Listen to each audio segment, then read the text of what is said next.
అయితే ప్రియమైనటువంటి వాళ్ళరా, ఏదో ఒక ప్రశ్నను మనం వేసుకుంటూ బైబిల్లో ఉన్నటువంటి ప్రతి అంశాన్ని గురించి మనం ఆలోచన చేస్తూ ఉన్నాం.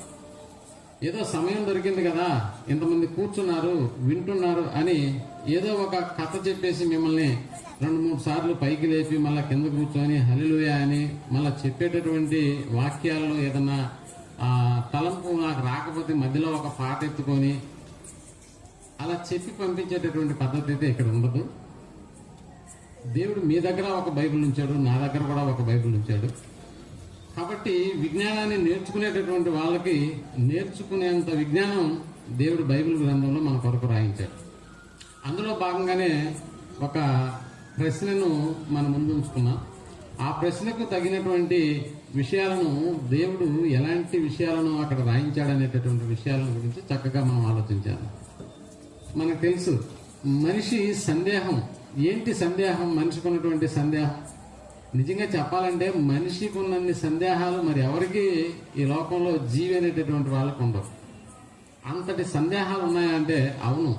అసలు నిజంగా చెప్పాలని అంటే ఆ మధ్య సోదరులు ఈ యొక్క ప్రాంతాన్ని గురించి చెప్పినప్పుడు ఈ ప్రాంతం ఎవరిదేని అంటే బహుశా కమ్యూనిజంకి సంబంధించింది అని అనుకుంటున్నాను. అంటే ఈ యొక్క ప్రాంతాల్లో ఎక్కడ దేవాలయాలు కానీ మసీదులు కానీ లేకపోతే చర్చిలు కానీ కట్టకూడదు అనేటటువంటిది వాళ్ళ యొక్క నియమం. మీకు తెలుసు, మనకి రామచంద్రారెడ్డి హాస్పిటల్ అనేటటువంటి ఆ హాస్పిటల్కి మీరు వెళ్ళినప్పుడు అక్కడెక్కడ దేవుళ్ళ ఫోటోలు కూడా మనకి కనిపించవు. అదే మిగిలినటువంటి హాస్పిటల్ ప్రాంగణంలోకి మీరు వెళ్ళగానే మొట్టమొదటిగా దర్శనమిచ్చేటటువంటి దేవాలయం ఒక చిన్న వినాయకుడి గుడి.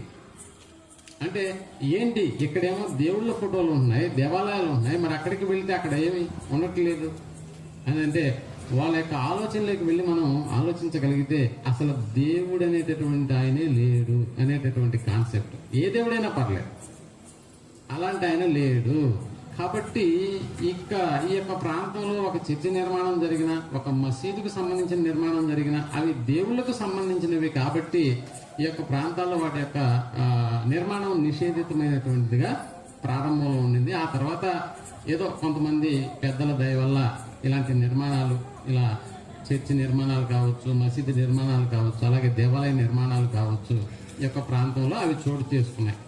అంటే మనుషులకు ఉన్నటువంటి సందేహాలలో ప్రాముఖ్యమైనటువంటిది ఏంటంటే దేవుడు అనేవాడు ఉన్నాడా, అసలు లేడు అనేటటువంటి వాళ్ళు కూడా సమాజంలో ఉన్నారన్న సంగతి మనకు బాగా తెలుసు.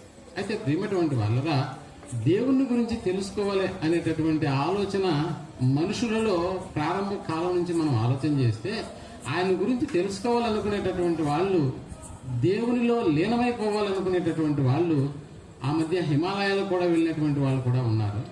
ఒంటి కాలు మీద జపం చేసుకుని దేవుణ్ణి కూర్చున్నటువంటి ఆలోచన, అంటే ఆయనను వెతుక్కుంటూ వెళ్ళి ఏదో కుటుంబాలను సమాజాన్ని విడిచిపెట్టి చాలా దూరం ప్రయాణం చేసి దేవుణ్ణి గురించినటువంటి ఆసక్తిని నిజంగా వాళ్ళు కలిగి ఉండడానికి ఆయన్ను అలా అన్వేషిస్తూ వెళ్ళినటువంటి వాళ్ళు కూడా మన మధ్యలో ఉన్నారు. అయితే ప్రియమైనటువంటి వాళ్ళరా, నిజంగా దేవుణ్ణి గురించి తెలుసుకోవాలి అనేటటువంటి ఈ ఆలోచన ఏదైతే ఉందో, నువ్వు ఉన్న ప్రదేశం నుంచి ఎక్కడికో దూరంగా నువ్వు వెళ్లాల్సినటువంటి అవసరత అంతకంటే లేదు. కాబట్టి దేవుని గురించినటువంటి ఈ ఆలోచన, దేవుడు కలిగించినటువంటి సృష్టిలో మేఘాలు అనేటటువంటివి ఉన్నాయి. ఇవి మనకు బాగా తెలుసు. మేఘాలు అనేటటువంటివి నిజంగా అవి ఒక చాలా ప్రాముఖ్యమైనటువంటి పాత్రను పోషిస్తాయన్న సంగతి మనకు బాగా తెలుసు. నిజంగా వాటి నుంచి వచ్చేటటువంటి ఒక అద్భుతమైనటువంటి విశేషమైనటువంటి సంగతి ఏంటి అని అంటే, నిజంగా వాటి నుండి వచ్చేటటువంటి అద్భుతమైనటువంటి విశేషమైనటువంటిది గతంలో ఎవరైనా చెప్పినటువంటి జ్ఞాన సంగతులు మేఘాల గురించి వివరించారా అని అంటే చాలా తక్కువనే చెప్పాలి. ఎందుకని అంటే అపవాదిని గురించి చెప్తారేమో, లేకపోతే ఇంకా అనేక ఆత్మ సంబంధమైనటువంటి సంగతులను గురించి మాట్లాడినటువంటి సందర్భాలు మనకు కనిపిస్తాయి. కానీ ఇదేంటిది, మేఘాలను గురించి మాట్లాడడం అనేటటువంటి విషయం చాలా కొత్తగా ఉంటుందేమో అనేటటువంటి ఆలోచనతో చాలా మంది మీలో కూడా ఏ సంగతులు మేఘాల గురించి దేవుడు రాయించాడు అని చెప్తున్నప్పుడు వినడానికి మీరు ఆసక్తి చూపారు. కాబట్టి ఈ ప్రాంతానికి మీరు చేరుకున్నట్లుగా ఉంది. నిజంగా ప్రియమైనటువంటి వాళ్ళరా, మహాజ్ఞానంగా ఈ రోజు మనం ఆలోచించగలుగుతున్నామని అంటే దేవుడు అనేక విషయాలతో పాటు మేఘాలను గురించి కూడా దేవుడు రాయించాడని అంటే రాయించాడు. అందుకనే ప్రియమైనటువంటి వాళ్ళరా, వర్షాకాలం ప్రవేశిస్తుంది అని అంటే నిజంగా దానికి మూలమైనటువంటి ఋతుపవనాలు దేశంలో ప్రవేశిస్తున్నాయి అని చెప్పడానికి న్యూస్ ఛానల్స్ కావచ్చు, లేకపోతే అలాగే ప్రింట్ మీడియా కావచ్చు, వాళ్ళు మేఘ సందేశం అనేటటువంటి ఒక శీర్షికతో ఇక ప్రారంభమైంది, మేఘాలు వచ్చేస్తున్నాయి. ఎక్కడికి వచ్చేసాయి ప్రారంభంలో అని అంటే మన ఇండియాలో ఋతుపవనాలు అనేటటువంటివి కేరళ ప్రాంతాన్ని తాకాయి అనేటటువంటి ఆ యొక్క మాటతో మేఘ సందేశం అనేటటువంటి విషయాన్ని నిజంగా మ్యాన్సూన్ అనేటటువంటి ఇంగ్లీష్ లో ఆ పదాన్ని పెట్టి నిజంగా విత్తనాలు వేసేటటువంటి రైతులకు ఒక చక్కటి ఊరటను కలిగించేటటువంటి వార్త ఏదైనా ఉందని అంటే ఆ వార్త మరేది కాదు, మేఘాలు ఋతుపవనాలతో వచ్చేస్తున్నాయి అనేటటువంటి మాట. అందుకనే ప్రియమైనటువంటి వాళ్ళరా, వర్షాలను తీసుకొచ్చేటటువంటి ఈ మేఘాలు ప్రవేశించాయి ఇండియాలోకి అని చెప్పడానికి దానికి వాళ్ళు వాడినటువంటి పదం ఏంటంటే మేఘ సందేశం అనేటటువంటి పదాన్ని వాడారు. నిజంగా ప్రియమైనటువంటి వాళ్ళరా, ఎవరో వాతావరణ శాఖ వాళ్ళు మాట్లాడినట్టుగా మనం కూడా మేఘం కూడా ఒక సందేశం చేస్తుంది, ఆ సందేశానికి సంబంధించి మరి ఏంటి కాదు, ఆ సందేశం వెనకాల మనకు ఉన్నది ఏంటంటే వర్షాలు వచ్చేస్తున్నాయి. అంటే అప్పటి వరకు వేసవి కాలంతో మనం ఎలా ఉన్నామని అంటే చాలా ఎండకు తప్పించిపోతున్నటువంటి దినాలను అనుభవిస్తున్నటువంటి మనకు ఆ సందేశం అనేటటువంటిది ఎలా ఉంటుందని అంటే చాలా ఊరటనిస్తున్నట్లుగా మనకు అనిపిస్తుంది ప్రేమటువంటి వాళ్ళ. అందుకనే బైబిల్ అనేటటువంటి ఈ మహాజ్ఞాన పుస్తకం అనేటటువంటిది నిజంగా అది ఈనాడు ఒక మత గ్రంథంగా పేరు తెచ్చుకుందేమో కానీ దేవుడు మత గ్రంథంగా దీన్ని మన ముందు ఉంచలేదు అన్న సంగతిని మనం జ్ఞాపకం పెట్టుకోవాలి. అంటే ఒక మహాజ్ఞాన గ్రంథం అని మాత్రం బైబిల్ గ్రంథాన్ని గురించి మనం మాట్లాడుకోవచ్చు. అందుకనే బైబిల్ అనేటటువంటిది అది శాశ్వతమైనటువంటి మాటలు కలిగినటువంటిది. శాస్త్రాలకు మించినటువంటి జ్ఞానాన్ని మనం ఎక్కడ వెతకొచ్చు అని అంటే బైబిల్ గ్రంథంలోనే మనం వెతకొచ్చు ప్రేమటువంటి వాళ్ళరా. అందుకే ఇలాంటి సంగతులు ఉన్నటువంటి అనేక విషయాలు బైబిల్ గ్రంథంలో నుంచి మనం ఆలోచన చేసుకోవచ్చు. అందుకని ప్రియమైనటువంటి వాళ్ళరా, ఇక్కడ దేవుని కూర్చున్నటువంటి ఈ యొక్క సందేహం ఎవరిలైతే ఎప్పటి వరకు నాటుకొని ఉంటుందో అలాంటి వాళ్లకు దేవుడు చెప్తున్నటువంటి ఒక అద్భుతమైనటువంటి సంగతిని గురించి మనం ఆలోచన చేయడానికి ఇలాంటి టైటిల్ పెట్టుకున్నప్పుడు మేఘాలను మనం పరిగణలోకి తీసుకున్నాం. ఉదాహరణకి తండ్రి అయినటువంటి దేవుడు రాయించినటువంటి మాట రోమీలకు రాసిన పత్రిక 1వ అధ్యాయము 19వ వచనాన్ని మనం ఆలోచించగలిగితే, ఎందుకనగా దేవుని గూర్చి తెలియశక్యమైనదేదో అది వారి మధ్య విశదమై ఉన్నది. అది వారి మధ్య విశదమై ఉన్నది. అంటే దేవుని గూర్చి తెలియశక్యమైనదేదో అది వారి మధ్య విశదమై ఉన్నది. నిజంగా ప్రేమటువంటి వాళ్ళరా, దేవుని గురించి నువ్వు తెలుసుకోవాలి అనేటటువంటిది ఏదైతే ఉందో అది మనుషుల మధ్యనే దేవుడు ఏం చేశాడంట, ఉంచేశాడు. మనుషుల మధ్యలో ఉంచేశాడు. దేవుని గురించి తెలుసుకోవాలంటే ఏ హిమాలయాలకు వెళ్లిపోవాల్సినటువంటి అవసరత లేదు, ఏ వింధ్యా పర్వతాలకు కూడా వెళ్లిపోవాల్సినటువంటి అవసరత లేదు. ఒంటి కాలు మీద తపస్సు చేసే దేవుడు ప్రత్యక్షమవుతాడు అనేటటువంటి అపోహలు అంతకంటే మనకు అవసరం లేదు ప్రేమటువంటి వాళ్ళరా. దేవుని గురించి తెలియదగినటువంటిది దేవుడే ఎక్కడ ఉంచాడని చెప్తున్నాడు అని అంటే మీ మధ్యనే అనేటటువంటి పదాన్ని వాడుతున్నాడు. నిజంగా మన మధ్యనే దేవుని గురించి తెలుసుకునేటటువంటి ఒక అద్భుతమైనటువంటి జ్ఞానం దేవుడే మన మధ్య ఉంచాడా అని అంటే ఉంచాడు ప్రేమటువంటి వాళ్ళ. అందుకనే మనకు తెలుసు, ప్రకృతిని మనం ఆలోచన చేసినప్పుడు ప్రకృతిని కలిగించినటువంటి తండ్రి అయినటువంటి దేవుడు ఆ ప్రకృతిలో ఉన్నటువంటి ప్రతి వస్తువును మనం ఆలోచించగలిగితే అక్కడ కనిపిస్తున్నటువంటి ఆ యొక్క వస్తువుల యొక్క వివరాలు మనకి బాగా తెలుసు. ఆ ప్రకృతిలో మనకి కనిపిస్తున్నటువంటిది భూమి, ముఖ్యంగా ఆ భూమి తాలూకు సంబంధించి గ్రహాలు, ఉపగ్రహాలు, ఇంకా చెప్పాలని అంటే మనకి వెలుగునిచ్చేటటువంటి వేడినిచ్చేటటువంటి సూర్యుడు కావచ్చు, చంద్రుడు కావచ్చు, అలాగే అందులో మనకు కనిపిస్తున్నటువంటి నక్షత్ర రాసులు కావచ్చు, సూర్య కుటుంబం కావచ్చు, ఎన్నో అంతరిక్షంలో నిజంగా వాటి యొక్క ఉనికిని మనం ఆలోచిస్తున్న ప్రతిసారి కూడా దేవుని యొక్క ఆ యొక్క ఉనికి మనకు అర్థమవుతున్నట్లుగా మనం ఆలోచన చేసుకోవచ్చు. ముఖ్యంగా మేఘాలు కూడా అందులో ఒక భాగంగా ఉన్నాయని అంటే మేఘాలు కూడా అందులో ఒక భాగంగా ఉన్నాయి. కాబట్టి ప్రియమైనటువంటి వాళ్ళరా, మేఘాలు ఉన్నాయి కాబట్టి వర్షాలు వస్తూ ఉన్నాయి. నిజంగా ఇవన్నీ దేవుని గురించి తెలుపుతూ ఉంటే మనుషుడు తెలుసుకోవాల్సినటువంటి ఆ యొక్క జ్ఞానాన్ని పక్కన పెట్టేసి ఆ అనుభవించడానికి, దాన్ని ప్రకృతిని అనుభవించడానికి ఏం చేశాడని అంటే ఇష్టపడ్డాడు. ప్రకృతిని అనుభవించడానికి ఎలా అనుభవిద్దామా అని ఆలోచన చేస్తాడే తప్ప నిజంగా ఆ ప్రకృతి దేవుని గురించి చెప్పేటటువంటి మహాజ్ఞానాన్ని గురించి ఎప్పుడు కూడా మనుషుడు ఆలోచనలోకి తీసుకుని రాడు. ప్రియమైనటువంటి వాళ్ళ, నిజానికి మేఘాలు అనేటటువంటివి సందేశాన్ని ఇస్తాయా అని అంటే నిజంగా మేఘాలు అనేటటువంటివి కూడా సందేశాన్ని ఇస్తాయి. మనకు తెలుసు, గాడిద ఎప్పుడైనా మాట్లాడడం మనం చూసామా, విన్నామా అంటే లేదు. దైవ గ్రంథంలో గాడిద కూడా నోరు విప్పి మాట్లాడినటువంటి సందర్భాలు మనకు ఉన్నాయి. అలాంటిది మేఘాలకు ఏమైనా నోరుందా అని అంటే నోరు లేని మేఘాలే దేవుని గురించి అద్భుతమైనటువంటి సందేశాలను మనకి ఇస్తున్నట్లుగా దేవుడు వాటిని అమర్చినట్లుగా మనకు అర్థమవుతుంది. ప్రేమటువంటి వాళ్ళు, అందుకనే నిజానికి మేఘాలు ఎలాంటి సందేశాన్ని ఇస్తాయి అని మనం అనుకుంటే నిజంగా నువ్వు అనుకునేటటువంటి సందేశాన్ని మేఘాలు ఇవ్వవు. కాకపోతే మనం పెట్టుకున్నటువంటి పేరు ఏంటంటే మేఘ సందేశం అనేటటువంటి పేరుని పెట్టుకున్నాం. ప్రేమటువంటి వాళ్ళ, ఏ సందేశాన్ని ఇస్తాయో నిజంగా ఒక్కొక్క విషయాన్ని గురించి దేవుడు రాసినటువంటి మాటల్లోకి వెళ్ళి మనం ఆలోచించగలిగితే మనకు తెలిసినటువంటి మేఘ సందేశం అనేటటువంటిది ఏమిస్తుంది అని అంటే ఏం లేదు, ఋతుపవనాలుగా మేము వచ్చేసుకున్నాం అనేటటువంటి సందేశాన్ని ఇస్తాయి. మరి దేవుడు కూడా అలాంటి సందేశాన్ని ఇవ్వమని మేఘాలకు ఏమన్నా ఆదేశం చేశాడా అని అంటే కాదు. ప్రేమటువంటి వాళ్ళ, అందుకని మేఘాలను కూర్చున్నటువంటి ఒక ఆసక్తికరమైనటువంటి కొన్ని విషయాలను మనం ఈరోజు మనం ఆలోచించబోతున్నాం. ఒకసారి మనం యోబు గ్రంథంలోకి వెళ్ళి 38వ అధ్యాయము 37వ వచనాన్ని మనం ఆలోచించగలిగితే, యోబు గ్రంథము 38వ అధ్యాయము 37వ వచనాన్ని మనం ఆలోచన చేస్తున్నాం. అదిగో జ్ఞానము చేత మేఘములను వివరింపగలవాడెవడు? జ్ఞానము చేత మేఘములను వివరించగలిగినటువంటి వాడు ఎవడు అన్నాడు. మేఘములను జ్ఞానము చేత మేఘములను గురించి వివరించగలిగినటువంటి వాడు ఎవడు? ఎవడైనా ఉన్నాడా అని దేవుడే ప్రశ్నిస్తున్నాడు. అంటే మేఘాలను గురించి ఆయన రాస్తూ నీకున్నటువంటి జ్ఞానం చేత మేఘములను వివరించగలిగినటువంటి వాడు ఎవడైనా ఉన్నాడా? మనుష్య జ్ఞానం మనకి బాగా తెలుసు. ఎంతవరకు మన జ్ఞానం పనిచేస్తుంది? దేవుని యొక్క జ్ఞానం అనేటటువంటిది చాలా ఉన్నతమైనటువంటిది. ఏదైనా ఒక సంగతిని గురించి మనం మాట్లాడుకోవాలంటే మనుష్య జ్ఞానము నేర్పు మాటలతో కాక ఆత్మ సంబంధమైన సంగతులతోనే సరిపోల్చుతున్న పదాన్ని పౌలు గారు మాట్లాడుతున్నప్పుడు మనుష్య జ్ఞానం ఏ పాటిది చెప్పండి?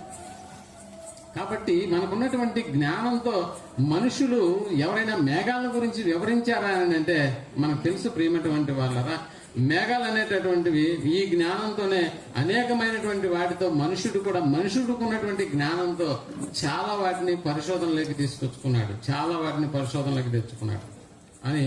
నిజంగా మేఘాల గురించి కూడా మనం తెలుసుకుంటున్నామని అంటే చాలా మంది మేఘాల గురించి కూడా పరీక్షలు చేసినట్లుగా రీసెర్చ్ సెంటర్లు కూడా అక్కడ పెట్టారు. నిజంగా అందులో ఉన్నటువంటి శాస్త్రవేత్తలు సైతం మేఘాలను కూడా పరీక్ష చేసినటువంటి శాస్త్రవేత్తలు అదొక కోర్సు లాగా దాన్ని మానవ సమాజంలోనికి తీసుకొచ్చారు.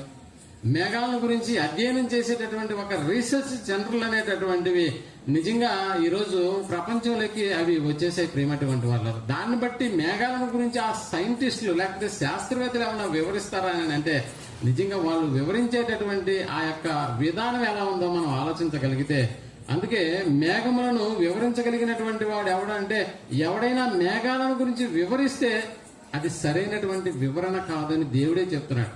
కాబట్టి ఎవరు వివరించాలి మేఘాల గురించి అని అంటే ఆయన్ని కలుగజేసినటువంటి దేవుడే వివరించాలి. కాబట్టి ప్రియమైనటువంటి వాళ్ళరా, మేఘాల గురించి చాలా మంది శాస్త్రవేత్తలు నిజంగా చాలా రీసెర్చ్లు చేసి వాళ్ళు ఏం చేశారంటే నిజంగా కొన్ని విషయాలను ప్రపంచానికి తెలియజేసినట్లుగా మనకు అర్థమవుతుంది. అమెరికా శాస్త్రవేత్త అయినటువంటి డల్లాస్ అనేటటువంటి ఒక శాస్త్రవేత్త మేఘాల మీద చాలా అధ్యయనం చేశాడు. ప్రియమైనటువంటి వాళ్ళు, ఆయన చేసినటువంటి అధ్యయనంలో బయటపడినటువంటి విషయాలు ఎలా ఉన్నాయో ఒకసారి మీరు స్క్రీన్ మీద కూడా మీరు చూడగలిగితే, దానికి ఒక రీసెర్చ్ సెంటర్ గా ఒకటి పేరు పెట్టేశారు. NCAR అనేటటువంటి ఒక సంస్థ, అంటే national centre for atmosphere research centre అనేటటువంటిది, అలాగే యూసీఏఆర్ అనేటటువంటి ఒక సంస్థ అనేటటువంటిది కూడా వాళ్ళు నెలకొల్పారు. యూసీఏఆర్ అనేటటువంటి దీనికి అబ్రివేషన్ గా మనం మాట్లాడుకోవచ్చు, university corporation for atmospheric research అనేటటువంటి. అంటే వివరించేటటువంటి వాళ్ళు ఉన్నారా లోకంలో అని అంటే ఉన్నారు, కానీ వాళ్ళ వివరణ ఎలా ఉందని అంటే ప్రేమటువంటి వాళ్ళరా చాలా మంది శాస్త్రవేత్తలు ఈ యొక్క రీసెర్చ్ సెంటర్ లో పనిచేస్తున్నారు. వాళ్ళ ఫోటో కూడా మీకు కనిపిస్తూ ఉంటుంది. చాలా మంది నిజంగా వాళ్ళు ఎలాంటి మేఘాల గురించి వాళ్ళు వివరించారని అంటే ముఖ్యంగా మేఘాలను 4 రకాలుగా విభజన చేశారు. 4 రకాలుగా విభజన చేశారు. ఆ 4 రకాలుగా విభజన చేసినటువంటి ఆ యొక్క మేఘాలలోకి వెళ్లి మనం ఆలోచించగలిగితే నిజంగా ప్రియమైనటువంటి వాళ్ళారా వాటిలో మనకు కనిపిస్తున్నటువంటిది ఏంటంటే ముఖ్యంగా 4 ఆ యొక్క మేఘాలను గురించి వాళ్ళు రాస్తూ క్యూములస్ మేఘాలు అనేటటువంటి వాటిని పెట్టారు. క్యూములస్ లో నిజంగా అక్కడ సైరస్ అనేటటువంటి మేఘాలు అనేటటువంటి వాటిని పెట్టారు. అలాగే స్ట్రేటస్ అనేటటువంటి మేఘాలను పెట్టారు. మరొకటి నింబుస్ అనేటటువంటి మేఘాలు. అంటే మేఘాలను వాళ్ళు మీరు అనుకోవచ్చు ఏంటంటే మేఘాలు ఎప్పుడు వస్తాయో ఎప్పుడు పోతాయో తెలియదు, అసలు ఉన్నట్టే ఉంటాయా లేకపోతే అవి కొన్నిసార్లు కనపడకుండా కూడా మనకి ఆకాశం అంతా ఎలా కనిపిస్తుంది అని అంటే కేవలం ఒక నీల రంగులో మాత్రమే మనకు కనిపిస్తుంది. అప్పుడప్పుడు వచ్చేటటువంటి మేఘాలను కూడా మనుషులు రీసెర్చ్ చేశారా అనే డౌట్ కూడా మనకు వస్తుంది ప్రేమటువంటి వాళ్ళు. నిజంగా ఆలోచించగలిగితే ఆ మేఘాలను గురించి వాళ్ళు రాస్తూ ఇదిగో నింబో స్టేటస్ అనేటటువంటివి, సిర్రస్ అనేటటువంటి మేఘాలు ఎలా ఉన్నాయో మీరు అర్థం చేసుకోగలిగితే క్యూములో నింబస్ అనేటటువంటి ఈ యొక్క మేఘాలు, ఇదిగో క్యూములస్ అనేటటువంటి ఆ క్లౌడ్స్, స్ట్రేటస్ అనేటటువంటి ఈ క్లౌడ్స్ అంటే ఎలా ఉన్నాయో మేఘాలు మీరు కూడా అప్పుడప్పుడు వాటిని మీరు ఆకాశంలో మీరు గమనించగలిగితే ఏ మేఘాలు ఎప్పుడు ఎలా వస్తున్నాయి అన్న సంగతిని గురించి ఇక్కడ చాలా చక్కగా వాళ్ళు పరిశోధన చేసి ప్రపంచానికి అందించినటువంటి శాస్త్రవేత్తలు ప్రేమటువంటి వాళ్ళ. నిజంగా వాటిలో ఎందుకయ్యా ఇలా 4 రకాలుగా వాళ్ళు మేఘాలను విభజన చేశారని అంటే వాటిలో ఉన్నటువంటి నీటి సాంద్రతను బట్టి శాస్త్రవేత్తలు ఏం చేశారని అంటే అలా 4 రకాలుగా వాళ్ళు విభజన చేశారు. నిజంగా ప్రియమైనటువంటి వాళ్ళరా దేవుడు చెప్తున్నటువంటి మాట మనం అర్థం చేసుకోవాలి. ఎవడైనా మేఘాలను వివరించగలడా తనకున్నటువంటి పరిజ్ఞానం అంటే నిజంగా ఎవడు వివరించలేడు అనేటటువంటి దైవ వాక్యాన్ని మనం ఆలోచన చేయాలి. అంటే మనుషుడు రీసెర్చ్ చేసి ఏదో వారు పెట్టుకున్నటువంటి పేర్లు ఆ మేఘాలకు తగిలించాడే తప్ప నిజంగా దేవుని యొక్క ఆలోచనలోకి వెళ్ళి మేఘాలు అనేటటువంటివి ఎలా ఉంటాయి, అసలు ఏంటి వాటి యొక్క పనితనం అనేటటువంటి దాని గురించి మనం ఆలోచించగలిగితే నిజానికి ఇప్పుడు మనం ఎండాకాలంలో ఉన్నాం. కానీ ఎండాకాలం పోయిన తర్వాత మనకు వచ్చే కాలం ఏంటి? వర్షాకాలం. అందుకనే మేఘ సందేశం అనేటటువంటి పేరుతో మేఘాలు ఎప్పుడు కూడా ఎలా వస్తాయని అంటే అవి వస్తున్నాయి, ఇంకా ఋతుపవనాలు మనకి స్టార్ట్ అయిపోయాయి అనేటటువంటి ఆ సందేశం నిజంగా మనకి అప్పుడప్పుడు ఆనందాన్ని ఇచ్చేటటువంటి అంశంగా మనకి కనిపిస్తుంది ప్రేమటువంటి వాళ్ళ. దేవుడే మనుషులకు ఉన్నటువంటి జ్ఞానం చేత ఎవడైనా మేఘాలను గురించి వివరించగలడాన్ని ప్రశ్నించినాడని అంటే నిజంగా మనకు అక్కడే ఆ ప్రశ్నలోనే మనకు అర్థమవ్వాల్సింది ఏంటంటే ఏదో ఒక జ్ఞాన సంపద ఆ యొక్క విషయాల్లో దాగి ఉంది కాబట్టి దేవుడు అలా మాట్లాడాడన్న సంగతి మనం జ్ఞాపకం ఉంచుకోవాలి. కాబట్టి అందుకనే మరలా మనం యోబు గ్రంథం 37వ అధ్యాయము 11వ వచనాన్ని మనం ఆలోచించగలిగితే యోబు గ్రంథము 37వ అధ్యాయం 11వ వచనాన్ని మనం ఆలోచన చేస్తున్నాం. మరియు ఆయన దట్టమైన మేఘమును, అదిగో ఆయన దట్టమైన మేఘమును, క్యూములో నింబస్ అనేటటువంటి పేరు కలిగినటువంటి ఈ మేఘమును దేవుడు ఏం చెప్తున్నాడంటే దట్టమైనటువంటి మేఘమును జలముతో నింపును. అదిగో జలముతో నింపును అన్నాడు. జలముతో నిండి ఉండేటటువంటి మేఘాలు ఆయన ఏం చేస్తున్నాడంటే దట్టమైనటువంటి మేఘాలు అనేటటువంటి పదాన్ని వాడుతుంది. దట్టమైనటువంటి మేఘాలు అంటే వర్షాలు కురుస్తున్నప్పుడు మనకి ఏ మేఘం ఎక్కడి నుంచి ఉందో కూడా మనకు అర్థం కానటువంటి పరిస్థితి. ఎందుకంటే అంత చీకటిగా ఉండేటటువంటి పరిస్థితి. మేఘాలు ఎటువైపు వెళ్తున్నాయి, కొన్ని మేఘాలు అయితే చాలా స్పీడ్ గా వెళ్ళిపోతూ ఉంటాయి. మనకు తెలుసు డాక్టర్ వైఎస్ రాజశేఖర రెడ్డి గారు మన ముఖ్యమంత్రిగా పనిచేసినటువంటి ఆయన ఒకరోజు రచ్చబండ కార్యక్రమానికి హెలికాప్టర్ లో ప్రయాణం చేశాడు. హెలికాప్టర్ లో ప్రయాణం చేసేటప్పుడు వాతావరణ పరిస్థితులు బాగున్నాయని అంటే నిజంగా అది బాగలేదు. సెప్టెంబర్ నెల మాసంలో ఆయన బయలుదేరినప్పుడు చాలా మంది అంటే వాతావరణ పరిస్థితి బాగలేదు, ఈ పరిస్థితుల్లో మనం ప్రయాణం చేయడం మంచిది కాదేమో అని చెప్పినా కూడా అవతల రచ్చబండ కార్యక్రమంలో ప్రజలు తన గురించి ఎదురు చూస్తున్నారనేటటువంటి ఆలోచనతో వాళ్ళని ఇబ్బంది పెట్టకుండా ఆయన హెలికాప్టర్లో ప్రయాణం చేశాడన్న సంగతి మనకు బాగా తెలుసు. ఆ తర్వాత ప్రయాణం చేసిన తర్వాత ఏం జరిగిందో మనకు బాగా తెలుసు. అంటే హెలికాప్టర్ అనేటటువంటిది ఎక్కడ పడిపోయిందో కూడా వెతకడానికి మనకి దాదాపుగా 2-3 రోజులు మనకి పట్టినటువంటి సందర్భం మనకు తెలుసు. అంటే రాజశేఖర రెడ్డి గారి యొక్క మాట. అయితే ఏం జరిగింది అని చాలా మంది విశ్లేషకులు ఆ రోజు జరిగినటువంటి ఆ ప్రయాణంలో వాళ్ళు కనుగొన్నది ఏంటంటే, ఏం లేదండి, హెలికాప్టర్ మామూలుగానే వెళ్ళిపోతుంది, కానీ ఎవరో విసిరినట్టుగా ఎక్కడో ఆ యొక్క హెలికాప్టర్ వెళ్ళి ఢీకోవడం వల్ల అది ఉన్నపళంగా బద్దలైపోవడం, అందులో ఉన్నటువంటి మనుషులు ముక్కలుగా అయిపోవడం అనేటటువంటి ఆ యొక్క విధానాన్ని కనుగొన్నారు. అంటే ఎవరుంటారు ప్రకృతిలో, ముఖ్యంగా ఆకాశంలో ఎవరుంటారు? అంత బలమైనటువంటి లేకపోతే అంత భారమైనటువంటి హెలికాప్టర్ను కూడా ఎవరు విసిరినటువంటి సందర్భాలు మనకు కనిపిస్తాయని అంటే, అందుకనే ప్రియమైనటువంటి వాళ్ళరా, అంటే ఎక్కడో ఉన్నటువంటి ఒక మేఘాలు అక్కడ వాళ్ళు ప్రయాణిస్తున్నటువంటి ప్రాంతాల్లో అలాంటి మేఘాలు దట్టంగా ఇమిడి ఉన్నటువంటి ఆ యొక్క ప్రాంతంలో తమ యొక్క హెలికాప్టర్ నడపడం వల్ల ఏదో ఒక మేఘం ఎంత వేగంగా వచ్చి ఎంత బలమైనటువంటి వాహనం ఆ యొక్క ప్రాంతాల్లో విస్తరిస్తున్నా వాటిని విసిరివేసేటటువంటి సందర్భాలు, అందులో జరిగినటువంటి యాక్సిడెంట్ ఫలితమే రాజశేఖర రెడ్డి గారి యొక్క మరణం ప్రేమటువంటి వాళ్ళు. అందుకని అంటే వాతావరణంలో ఇలాంటి మేఘాలు ఉన్నాయా అని అంటే, అవును, మేఘాల్లో ఇలాంటి ఉన్నాయన్న సంగతి మనం జ్ఞాపకం చేసుకోవచ్చు. అంటే వాటికి వేగం ఎక్కువ ఉంటాయా? అవును. కొన్ని మేఘాలకు ఎలా ఉంటాయని అంటే, మీరు అప్పుడప్పుడు చూస్తున్నప్పుడు చాలా మేఘాలు చాలా త్వరగా వెళ్ళిపోతూ ఉంటాయి, కానీ కొన్ని మేఘాలు అక్కడే నిదానంగా ప్రయాణిస్తూ ఉంటాయి ప్రేమటువంటి వాళ్ళు. అంటే బలంగా తోసివేసేటటువంటి సామర్థ్యం కూడా మేఘాలకు ఉంటుందని అంటే, మీరు ఇందాక పాటలో మీరు చూశారు. మొట్టమొదటిగా ఆ పాటలో వస్తున్నటువంటి కొన్ని సన్నివేశాలు, అంటే అవి పెడుతున్నటువంటి ట్విస్టర్ అనేటటువంటి ఆ యొక్క కార్యక్రమం, అంటే ఒక సుడిగాలి అనేటటువంటిది భూమి మీద ఉన్నటువంటి అనేకమైనటువంటి వాహనాలు కావచ్చు, ఎంతో బలమైనటువంటి ఇల్లులు కూడా కావచ్చు, ఎంతో బలమైనటువంటి జంతువుల యొక్క కళేబరాలు కావచ్చు, ఏం చేస్తున్నాయి ఆ యొక్క ట్విస్టర్లు అని అంటే, తీసుకెళ్లి ఎక్కడ విసిరేస్తున్నాయో కూడా వాటికి అర్థం కానటువంటి పరిస్థితి. అందుకనే ఇవన్నీ మనకు తెలుసా అని అంటే, మనకు తెలుసు ప్రేమటువంటి వాళ్ళకు ఎక్కడికి తీసుకెళ్లి అవి ఎంత దూరంలో పడేస్తాయో కూడా మనకు బాగా తెలియదు ప్రేమటువంటి వాళ్ళు. అంటే మేఘాలు కూడా చాలా తీక్ష్ణమైనటువంటి ఆ యొక్క వేగంతో ప్రయాణిస్తాయి. వాటి ముందు ఎంతటి బలమైనటువంటిది ఉన్నా కూడా వాటిని తీసుకెళ్లి ఎక్కడెక్కడో దూర ప్రాంతాల్లో కూడా పడేసేటటువంటి పరిస్థితులు మనకి అర్థమవుతుంటాయి. ఒకసారి మనం యెషయా గ్రంథంలోకి వెళ్ళి 19వ అధ్యాయం 1వ వచనాన్ని మనం ఆలోచించగలిగితే, 19వ అధ్యాయము యెషయా గ్రంథము 1వ వచనాన్ని మనం ఆలోచించాలి. ఐగుప్తును కూర్చున్నటువంటి దేవోక్తి, యెహోవా వేగము గల మేఘము ఎక్కి, అదిగో వేగము గల మేఘమును ఎక్కి ఐగుప్తునకు వచ్చుచున్నాడు అన్నాడు. అంటే నిజంగా దేవుడు ప్రయాణం చేయాలని అంటే మేఘం ఉండాలా అండి? కొంతమంది దేవుళ్లకు మనం హైందవ సాంప్రదాయాల్లో మనం గమనించినప్పుడు దేవుళ్లకు వాళ్ళు ప్రయాణం చేయడానికి కొన్ని వాహనాలను ఏర్పాటు చేసుకున్నట్లుగా మనం ఆలోచన చేస్తూ ఉంటాం. అంటే ఉదాహరణకి వినాయకుడు గారు ప్రయాణం చేయాలంటే ఏ వాహనాన్ని వాడతాడు ఆయన? ఎలుక. అలాగే ఇంకా ఒక నెమలిని వాడేటటువంటి దేవుడు ఎవరు? సుబ్రహ్మణ్య స్వామి.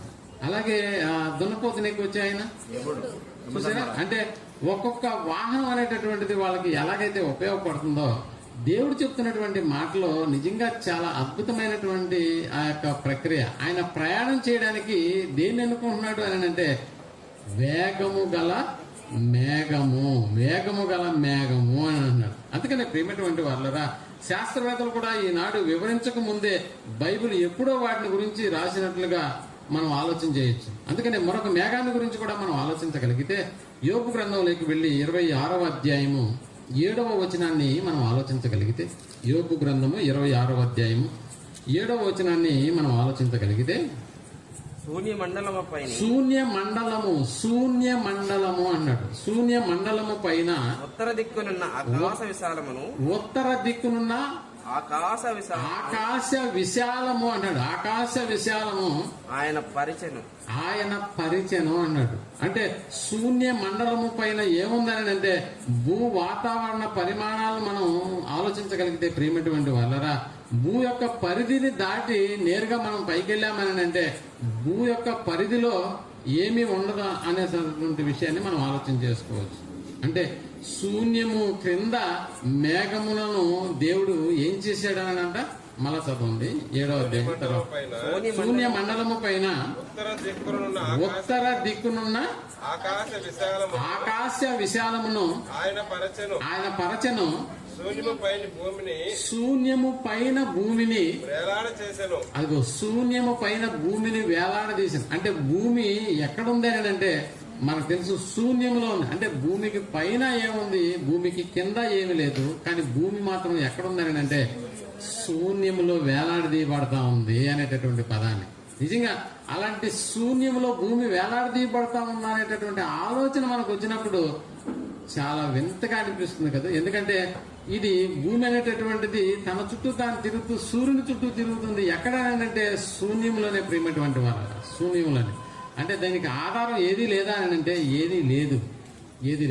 శూన్యంలో ఆయన భూమిని వేలాడదీసెను. వాటి క్రింద అంటే శూన్యంలో ఉన్నటువంటి భూమి కింద మేఘములు అనేటటువంటివి చినిగిపోకుండా ఆయన తన మేఘములలో నీళ్లను ఏం చేశాడంట, నీళ్లను బంధించాడు. మేఘములో నీళ్లను ఏం చేశాడు, బంధించాడు.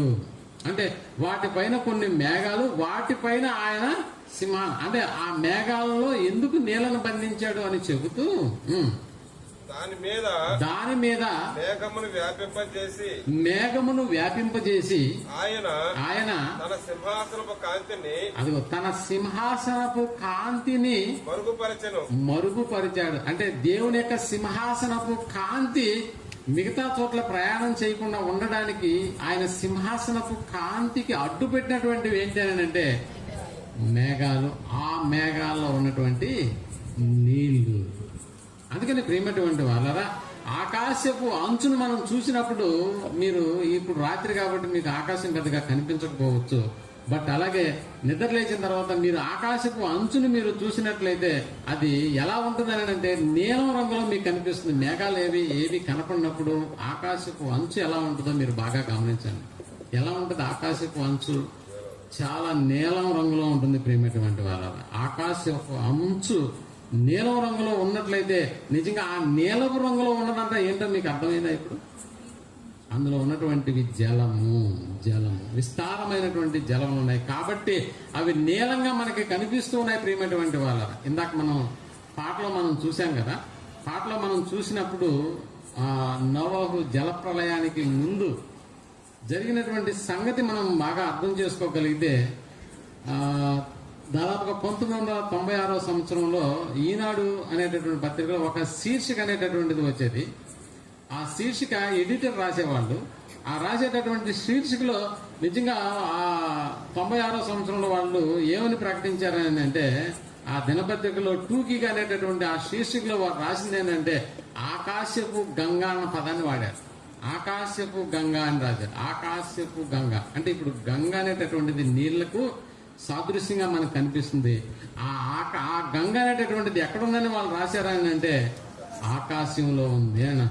అందుకని ప్రియమైనటువంటి వాళ్ళారా, ఆకాశంలో విస్తారమైనటువంటి నీళ్లు ఉన్నట్లుగా ఆ నీళ్లను నిజంగా కిందకి వదిలితే ఈ భూమి మీద నీళ్లు అనేటటువంటివి కరువు దేశాలు ఎన్నైతే ఉన్నాయో వాటన్నిటికీ ఆ కరువు నుంచి వాళ్ళు విముక్తిని పొందుతారని నాసా శాస్త్రవేత్తలు వాటిని కనుగొని నిజంగా ఆకాశపు గంగ కానీ నేల మీదకి కానీ వస్తే ఇక ప్రపంచంలో ఎక్కడ నీళ్ల యొక్క కొరత అనేటటువంటిది ఉండదు అనేటటువంటి ఒక మ్యాటర్ను ప్రచురం చేశారు. అంటే ఆ టూకీగా వాళ్ళు రాసినటువంటి ఆ యొక్క శీర్షికలో మనకు కనిపిస్తున్నది ఏ పదం అని అంటే ఆకాశపు గంగ అన్నారు. అంటే ఆకాశం నీలంగా ఎందుకుందో మనకు అర్థమైంది. ఆ నీలం యొక్క ప్రభావం దేనివల్ల మనకు అలా కనిపిస్తుందని అంటే అందులో ఏమున్నాయని అంటే జలాలు ఉన్నాయి అనేటటువంటి సంగతి. ఒకసారి మనం 148వ దావీదు కీర్తన 4వ వచనాన్ని మనం ఆలోచించగలిగితే 148వ దావీదు కీర్తన 4వ వచనాన్ని మీరు బాగా గమనించాలి. ఇక్కడ చెప్తున్నటువంటి ప్రతి మాటకు ఒక రెఫరెన్స్ అనేటటువంటిది మీకు తోడవుతూ ఉంటుంది. కాబట్టి చెప్తున్నటువంటి మాటలు సొంత మాటలు కాదు, దేవుడు వివరించినటువంటి మాటలే మీ ముందు విసిదపరుస్తున్నానన్న సంగతిని మీరు గ్రహించినప్పుడు, బైబిల్ చెప్పేటటువంటిది వాస్తవం అన్న సంగతి మీరు గ్రహిస్తే దేవుని మీద అపారమైనటువంటి నమ్మకం మీకు కలుగుతుంది ప్రేమటువంటి వాళ్ళ. కాబట్టి 148వ అధ్యాయం 4వ వచనాన్ని మనం ఆలోచించాలి. పరమ ఆకాశములారా, ఆకాశము పైన జలములారా, అదిగో ఆకాశము పైనున్న అన్నాడా, ఆకాశం కింద ఉన్న అన్నాడా? ఆకాశము పైనున్న జలములారా, ఆకాశము పైనటువంటి జలములారా ఆయనను స్తుతించుడి. ఏం చేయాలంటే ఆ జలాలు కూడా ఇప్పుడు దేవుణ్ణి ఏం చేయాలి?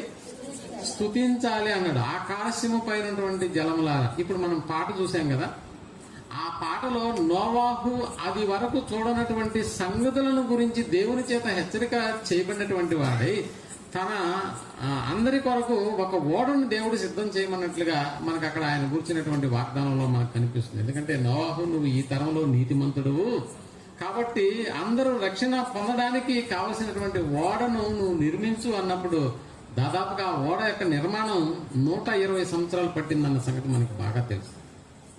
నిజంగా ప్రేమటువంటి వాళ్ళరా, ఆ ఓడ నిర్మిస్తున్నప్పుడు అక్కడికి వచ్చినటువంటి జనాలు ఎలా నవ్వుతున్నారో మనకు బాగా తెలుసు. ఒకవేళ జలప్రళయమే భూమి మీదకు వస్తే నువ్వు ఎక్కడ కట్టాలి ఓడను? ఏ సముద్రపు ఒడ్డునో కట్టాలి. బట్ నువ్వు నిర్మించేటటువంటి ఆ ఓడ ఇప్పుడు ఎక్కడ కడుతున్నావంటే సిటీకి మధ్యలో నువ్వు కడుతున్నావు నోవాహు అని చెప్పి ఎవరు కూడా ఆయన కడుతున్నటువంటి ఆ యొక్క ఓడలోకి ప్రవేశించడానికి కూడా ముచ్చుకు ఒక్కడైనా కూడా, అంటే ఒక్కడైనా అని ఎందుకు చెప్తున్నాను అంటే నోవాహుకు ముగ్గురు కొడుకులు, 3 కోడళ్ళు. ఇప్పుడు మీరు బాగా ఆలోచించి, కోడళ్ళకు తల్లిదండ్రులు ఉంటారా? ఉండరా? ఉంటారు కదా. మరి ఆ కోడళ్ళకు సంబంధించినటువంటి తల్లిదండ్రులైనా వచ్చి అక్కడ కూర్చోవాలి కదా. ఏదో లేదు మా వాడు, ఏదో మా బావ మధ్య, మా మామ ఏదో ఒక ఓడ కడుతున్నాడు, ఆ ఓడలోకి జలప్రలయం వస్తుందంట. కాబట్టి సొంత బంధువులైనటువంటి వాళ్ళు కూడా ఓడలోకి ప్రవేశం ఏమన్నా జరిగిందని అంటే లేదు ప్రియమైనటువంటి వాళ్ళ. దేవుడు చెప్పినట్లుగా 40 రాత్రులు 40 పగళ్ళు ప్రచండమైనటువంటి వర్షం ఎక్కడి నుంచి వచ్చిందో చూద్దాం ఒకసారి. ఆదికాండంలోకి వెళ్ళి 7వ అధ్యాయం 11వ వచనాన్ని మనం ఆలోచించగలిగితే, 7వ అధ్యాయము 11వ వచనం. నోవాహు వయసు యొక్క 600 సంవత్సరముల రెండవ నెల 600 సంవత్సరాలు 2వ నెలలో అని అర్థం. 17వ దినమున మహాగాధ జలముల మహా అగాధ జలములన్నీ ఊటలన్నీ ఆ దినమందే విడవబడెను. ఆకాశపు తూములు అన్నాడు. అంటే ఇప్పుడు మనకు కనిపిస్తున్నటువంటి నీలి రంగు అనేటటువంటి పదానికి ఇది స్ఫూర్తినిస్తున్నట్లుగా మనకు అర్థమవుతుంది ప్రేమటువంటి వాళ్ళు. ఒకనాడు ఆకాశపు గంగ అనేటటువంటి పదంతో నాసా శాస్త్రవేత్తలు దాన్ని వివరించినా దైవ గ్రంథం ఎప్పుడో ఇలాంటి గంగ అనేటటువంటిది ఎక్కడుందని చెబుతుంది? నోవాహు కాలం గురించే మాట్లాడుతుంది. ఆకాశంలో ఉన్నటువంటి తూములు ఏమన్నాయంటే ఆ రోజు ఏమన్నాయి? విప్పబడిన తూములు విప్పితే ఎలా ఉంటుందో మీరు ఆలోచన చేయండి. అప్పుడప్పుడు ప్రాజెక్టులు వర్షాలు వచ్చినప్పుడు డ్యాములు ఏం చేస్తారంటే ఒక్కొక్క తూము డోర్ ఎత్తుకుంటూ వస్తారు. ఆ ఎత్తుకుంటూ వచ్చినప్పుడు చినుకుగా పడదు అక్కడ. అంటే ఎంత ఫోర్స్ గా నీళ్లు ఆ కింద దిగువ ప్రాంతాలకు వెళ్ళిపోతాయో మనకు తెలుసు. అందుకని దిగువ ప్రాంతంలో ఉన్నటువంటి వాళ్ళందరినీ కూడా ఏం చేస్తుంది గవర్నమెంట్ అని అంటే, దయచేసి మీ ఇళ్ళని ఖాళీ చేయండి, డ్యామ్ గేట్లు మేము తెరుస్తున్నాం కాబట్టి మీరందరూ ఖాళీ చేయండి అనేటటువంటి ఆ హెచ్చరిక మనకి వినిపిస్తూ ఉంటుంది ప్రియమైనటువంటి వాళ్ళకి. అలాగే ఆకాశపు తూములు విప్పితే ఇంకేమన్నా ఉందా? ఆకాశపు తూము అసలే విస్తారమైనటువంటి జలములతో అక్కడ నింపబడినటువంటి ఆకాశం ఉంది అన్న సంగతి మనం అర్థం చేసుకోవచ్చు. అలాంటి ఆకాశంలో ఉన్నటువంటి ఆ జలములు తూములు విప్పబడ్డాయి. ఎప్పుడు విప్పబడ్డాయి? భూమి మీద నరుల చెడుతనము గొప్పదిగా భావించాడు కాబట్టి దేవుడు వేటిని వాడుకున్నాడు ఆ రోజు అంటే భూమిని నింపడానికి జలాన్ని వాడుకున్నాడు. ఆ జలాలు ఎక్కడున్నాయని అంటే ఆకాశంలో ఉన్నాయి. అందుకని ఆకాశము పైన జలములారా మీరు దేవుణ్ణి స్తుతించండి అనేటటువంటి పదాన్ని వాడుతున్నారు ప్రియమైనటువంటి వాళ్ళు. అంటే ఆకాశంలో ఉన్నటువంటి మేఘాలు నిజంగా అలాంటి వర్షంతో పాటు మేఘాలు కూడా భూమి మీదకి అప్పుడప్పుడు వచ్చిపోతుంటాయని అంటే నిజంగా మేఘాలు కూడా భూమి మీదకి అప్పుడప్పుడు వచ్చిపోతుంటాయి. ఎందుకు వస్తాయండి భూమి మీదకి అని అంటే ఎందుకు వచ్చాయో ఒకసారి అపోస్తల కార్యగ్రంథము 1వ అధ్యాయము 9వ వచనాన్ని మనం ఆలోచించగలిగితే మన రక్షకుడు అయినటువంటి యేసు ప్రభుల వారి యొక్క జీవితంలో జరిగినటువంటి అద్భుతమైనటువంటి మహాఘట్టం ఏంటంటే మనకు తెలుసు సిలువ యాగంలో మొన్నటి వరకు మనం ఆ లెంట్ డేస్ అనేటటువంటివి జరుపుకున్నాం. ఆ తర్వాత ఆయన మరణించాడు, సిలువ వేయబడ్డాడు, మళ్ళా తిరిగి లేచాడు. లేచిన తర్వాత దాదాపుగా 40 దినాలు ఆయన భూమి మీదనే ఉన్నాడా? అవును, 40 దినాలు భూమి మీదనే ఉన్నాడు. అంటే ఆ సిలువ యాగంలో జరిగినటువంటి ఆ యొక్క 40 దినాలు అనేది లెంట్ డేస్ అనేటటువంటివి సిలువ వేయక ముందు మన వాళ్ళు 40 దినాలను ఆచరిస్తారేమో, కానీ నిజంగా సిలువ వేయబడి మరణించి తిరిగి లేచిన తర్వాత యేసు ప్రభుల వారు 40 దినాలు ఆయన ఎక్కడ సంచారం చేశాడని అంటే భూమి మీదనే ప్రియమైనటువంటి వాళ్ళు. అంటే ఎందుకు 40 దినాలు ఆయన భూమి మీద ఉండవలసినటువంటి పరిస్థితి ఏర్పడింది అని అంటే తన్ను తాను కనపరుచుకోవడానికి. అంటే మరణించి తిరిగి లేచినటువంటి నన్ను ఎవరో అనుకుంటారు. నిజంగా కొంతమంది ఆయన దెయ్యమని అనుకున్నారు. కాబట్టి వాళ్ళ మనసులో ఉన్నటువంటి మాటను యేసుప్రభుల వారు ఇదిగో మీరు అనుకున్నట్లుగా దెయ్యానికి ఏముండవు అన్నాడు ఆయన. మాంసము శరీరము అనేటటువంటిది దెయ్యానికి ఉండవు, కానీ నాకున్నాయని చెప్పినటువంటి సాదృశ్యం మనకు కనిపిస్తుంది ప్రియమైనటువంటి వారు. ఆ 40 దినాల తర్వాత ఏం జరిగిందని అంటే దాదాపుగా 500 మంది ప్రజలు చూస్తూ ఉండగా ఏం జరిగిందో ఒకసారి 1వ అధ్యాయం అపోస్తల కార్యం 9. ఈ మాటలు చెప్పి వారు చూచుచుండగా ఆయన ఆరోహణమాయను. అప్పుడు వారి కన్నులకు కనబడకుండా ఒక మేఘము ఆయనను కొనిపోయెను. దేంట్లో ప్రయాణం చేశాడండి? ఏమంటే అంతరిక్షంలోకి వెళ్ళాలంటే మనం ఇప్పుడు వేటిని ఉపయోగిస్తున్నాం? రాకెట్లను ఉపయోగిస్తున్నాం. భూమి మీద నుంచి ఒక ప్రాంతం నుంచి మరొక ప్రాంతానికి వెళ్ళాలంటే విమానాలను ఉపయోగించుకుంటున్నాం. అలాగే దగ్గర ప్రాంతాలకు వెళ్ళాలంటే హెలికాప్టర్ను ఉపయోగించుకుంటూ ఉన్నాం. కానీ ఈ లోకాన్ని విడిచి మరొక లోకానికి వెళ్ళాలని అంటే ఇప్పుడు యేసు ప్రభుల వారికి ఏమొచ్చి తీసుకెళ్ళాయి అని అంటే మేఘము అనేటటువంటి పదం రాశాడు. అంటే అందరూ చూస్తూ ఉండగా ఏమొచ్చి తీసుకెళ్ళిందంటే యేసు ప్రభుల వారిని అంటే ఒక మేఘం వచ్చి ఆయనను తీసుకొని పోయింది అనేటటువంటి పదం రాశాడు. అంటే మేఘాలు అలా భూమి మీద కూడా వచ్చాయి.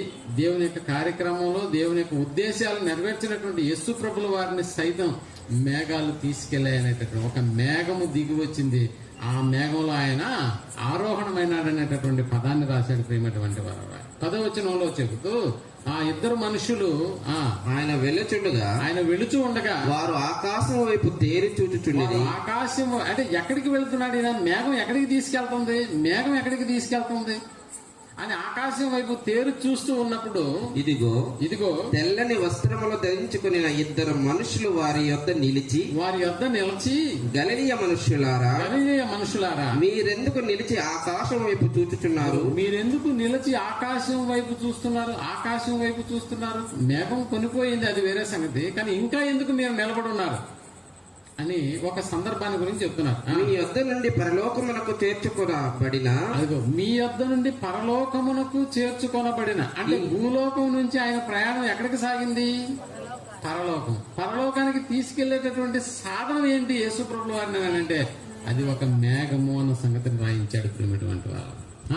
ఏ రీతిగా అయితే ఆయన పరలోకమునకు ఆరోహణమైపోయాడో అదే రీతిగా మళ్ళా ఆయన వచ్చేటటువంటి కార్యక్రమం కూడా ఉంది. అలా వచ్చేటటువంటి కార్యక్రమం కూడా దేని వల్ల జరుగుతుంది అని చెబుతూ మీ యుద్ధ నుండి పరలోకమునకు చేర్చుకొనబడిన ఈ యేసే ఏ రీతిగా పరలోకమునకు వెళ్ళటం మీరు చూచుదురు. ఏ రీతిగా వెళ్ళాడు? ఇక్కడ మేఘము ద్వారా వెళ్ళాడు. మేఘం ఆయన తీసుకెళ్ళింది.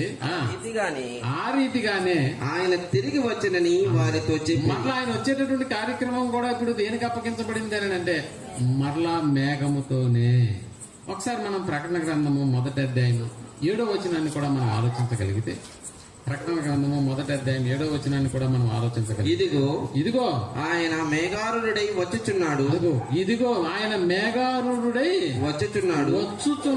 అంటే ఆయన రాకడ కూడా దేని వల్ల సాధ్యమవుతుందని అంటే మేఘము వల్లనే. ప్రియమైనటువంటి వాళ్ళు, ఆయన భూలోకం నుంచి పరలోకానికి వెళ్ళింది మేఘం వల్లనే. ఇప్పుడు పరలోకం నుంచి భూలోకానికి కూడా ఏదో మాయమైపోయి ఇక్కడికి ఏదో ఒక గ్రాఫిక్ లాగా రాడు. ప్రియమైనటువంటి వాళ్ళ మేఘారుడై అన్న పదం రాస్తున్నాడు. మేఘారుడై వచ్చుచున్నాడు. ప్రతి నేత్రము ఆయనను చూచును. ప్రతి నేత్రము ఆయనను చూస్తుంది. ఆయనను పొడిచిన వారును చూచెదరు. పొడిచిన వాళ్ళు కూడా చూస్తారు. ఇవన్నీ చెబుతూ అక్కడ రాయబడినటువంటి మాట ఏంటని అంటే ఆయన రెండవ రాకడలో ఆయన ఎలాగూ మేఘంతోనే వస్తాడు. ఇంకా కావాలని అంటే మనల్ని కూడా ఆయన తీసుకెళ్లేటటువంటి ఒక కార్యక్రమం ఉందే. మనల్ని కూడా తీసుకెళ్తాడా లేదా? ఏదో చాలా మంది డౌట్ గా ఉంది. అంటే ఎట్ట తీసుకెళ్తాడు అర్థం ఉందా? అంటే మనం అప్పుడప్పుడు ఒక సినిమాలో ఒక పాట చూస్తూ ఉంటాం. ఏంటి ఆ పాట అంటే మేఘాలలో తేలిపో, అదేనా? నేను తప్పు పాడుతున్నాను. అంటే వాడు బైక్ మీద హీరోయిన్ కూర్చోబెట్టుకొని తోలుతూ ఆ జర్నీ ఎలా ఉందని మాట్లాడుకుంటాడంటే అది మాట్లాడుకోవడం కాదు, అది పాట రూపంలో పాడతాడనమాట.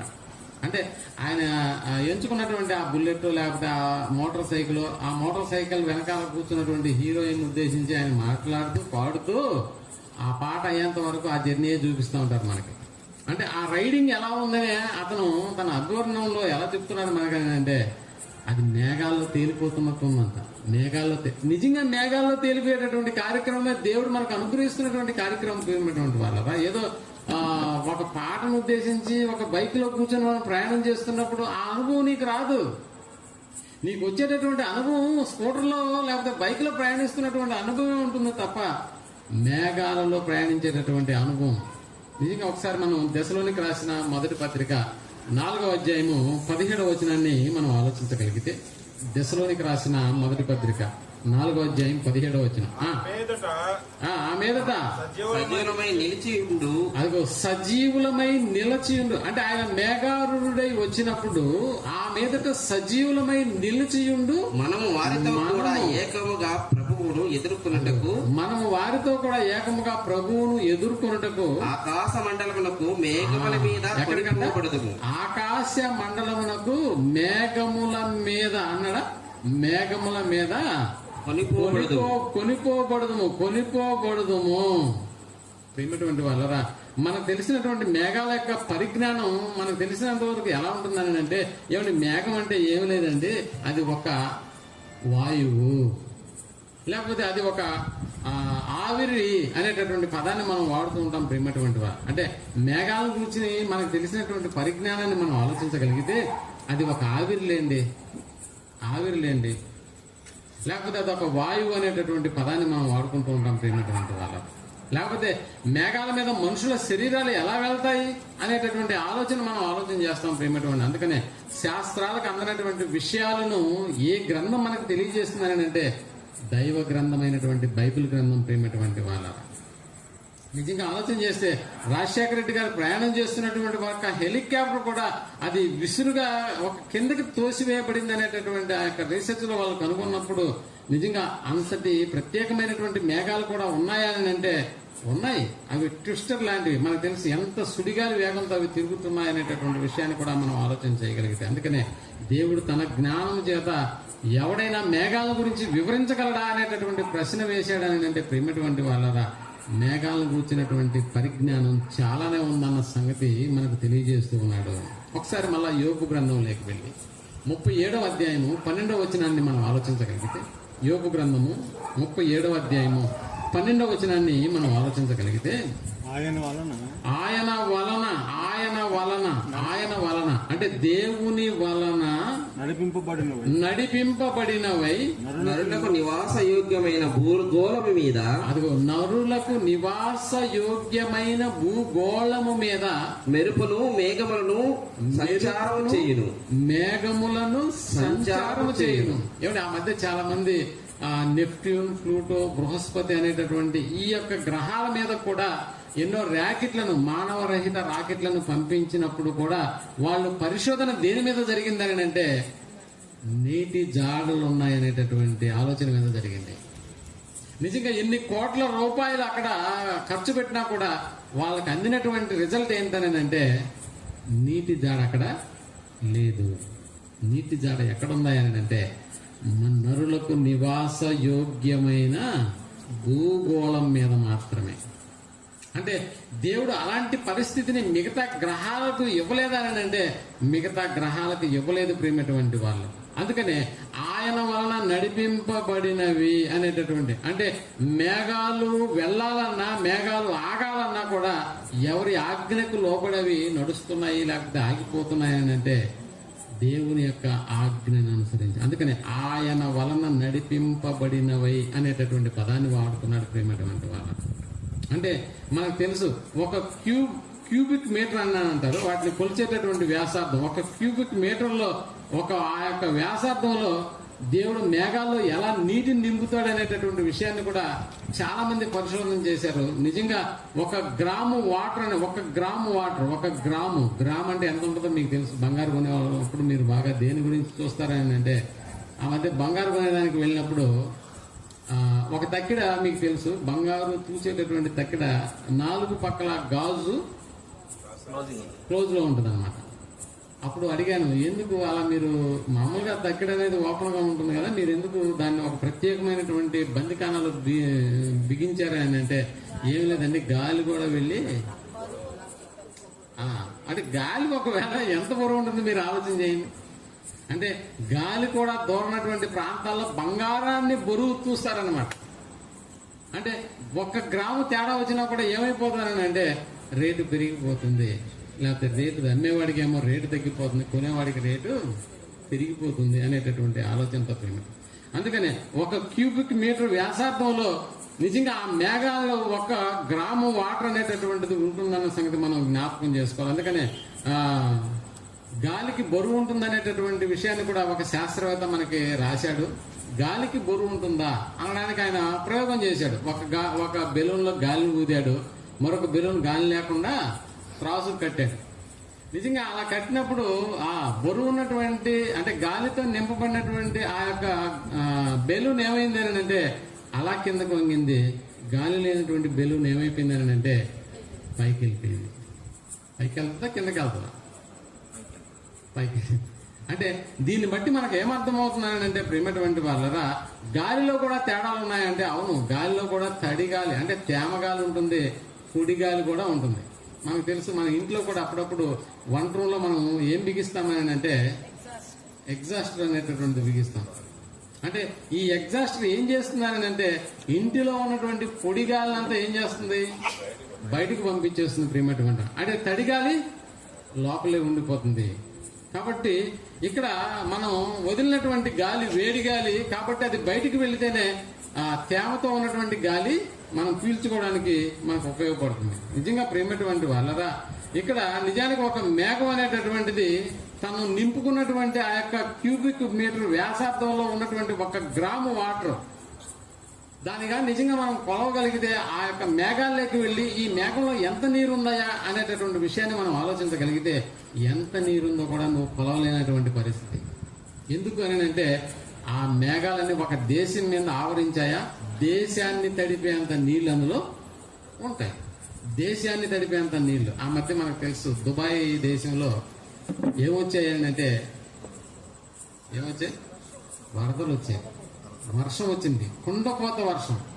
నిజంగా దాని వెనకాల వాళ్ళు చెప్పినటువంటి ఆలోచన ఏంటంటే, ఏమంటే దుబాయ్ దేశంలో మాకు ఎప్పుడు ఎడారులే, ఎండ తీవ్రత చాలా ఎక్కువగా ఉంటుంది, ఒకవేళ మేము మామూలుగా నడవాలన్నా కూడా వాళ్ళు నడిచేటటువంటి వీధుల్లో కూడా వాళ్ళు ఏం చేశారంటే ఏసీలు పెట్టుకుని నడుస్తూ ఉన్నారు.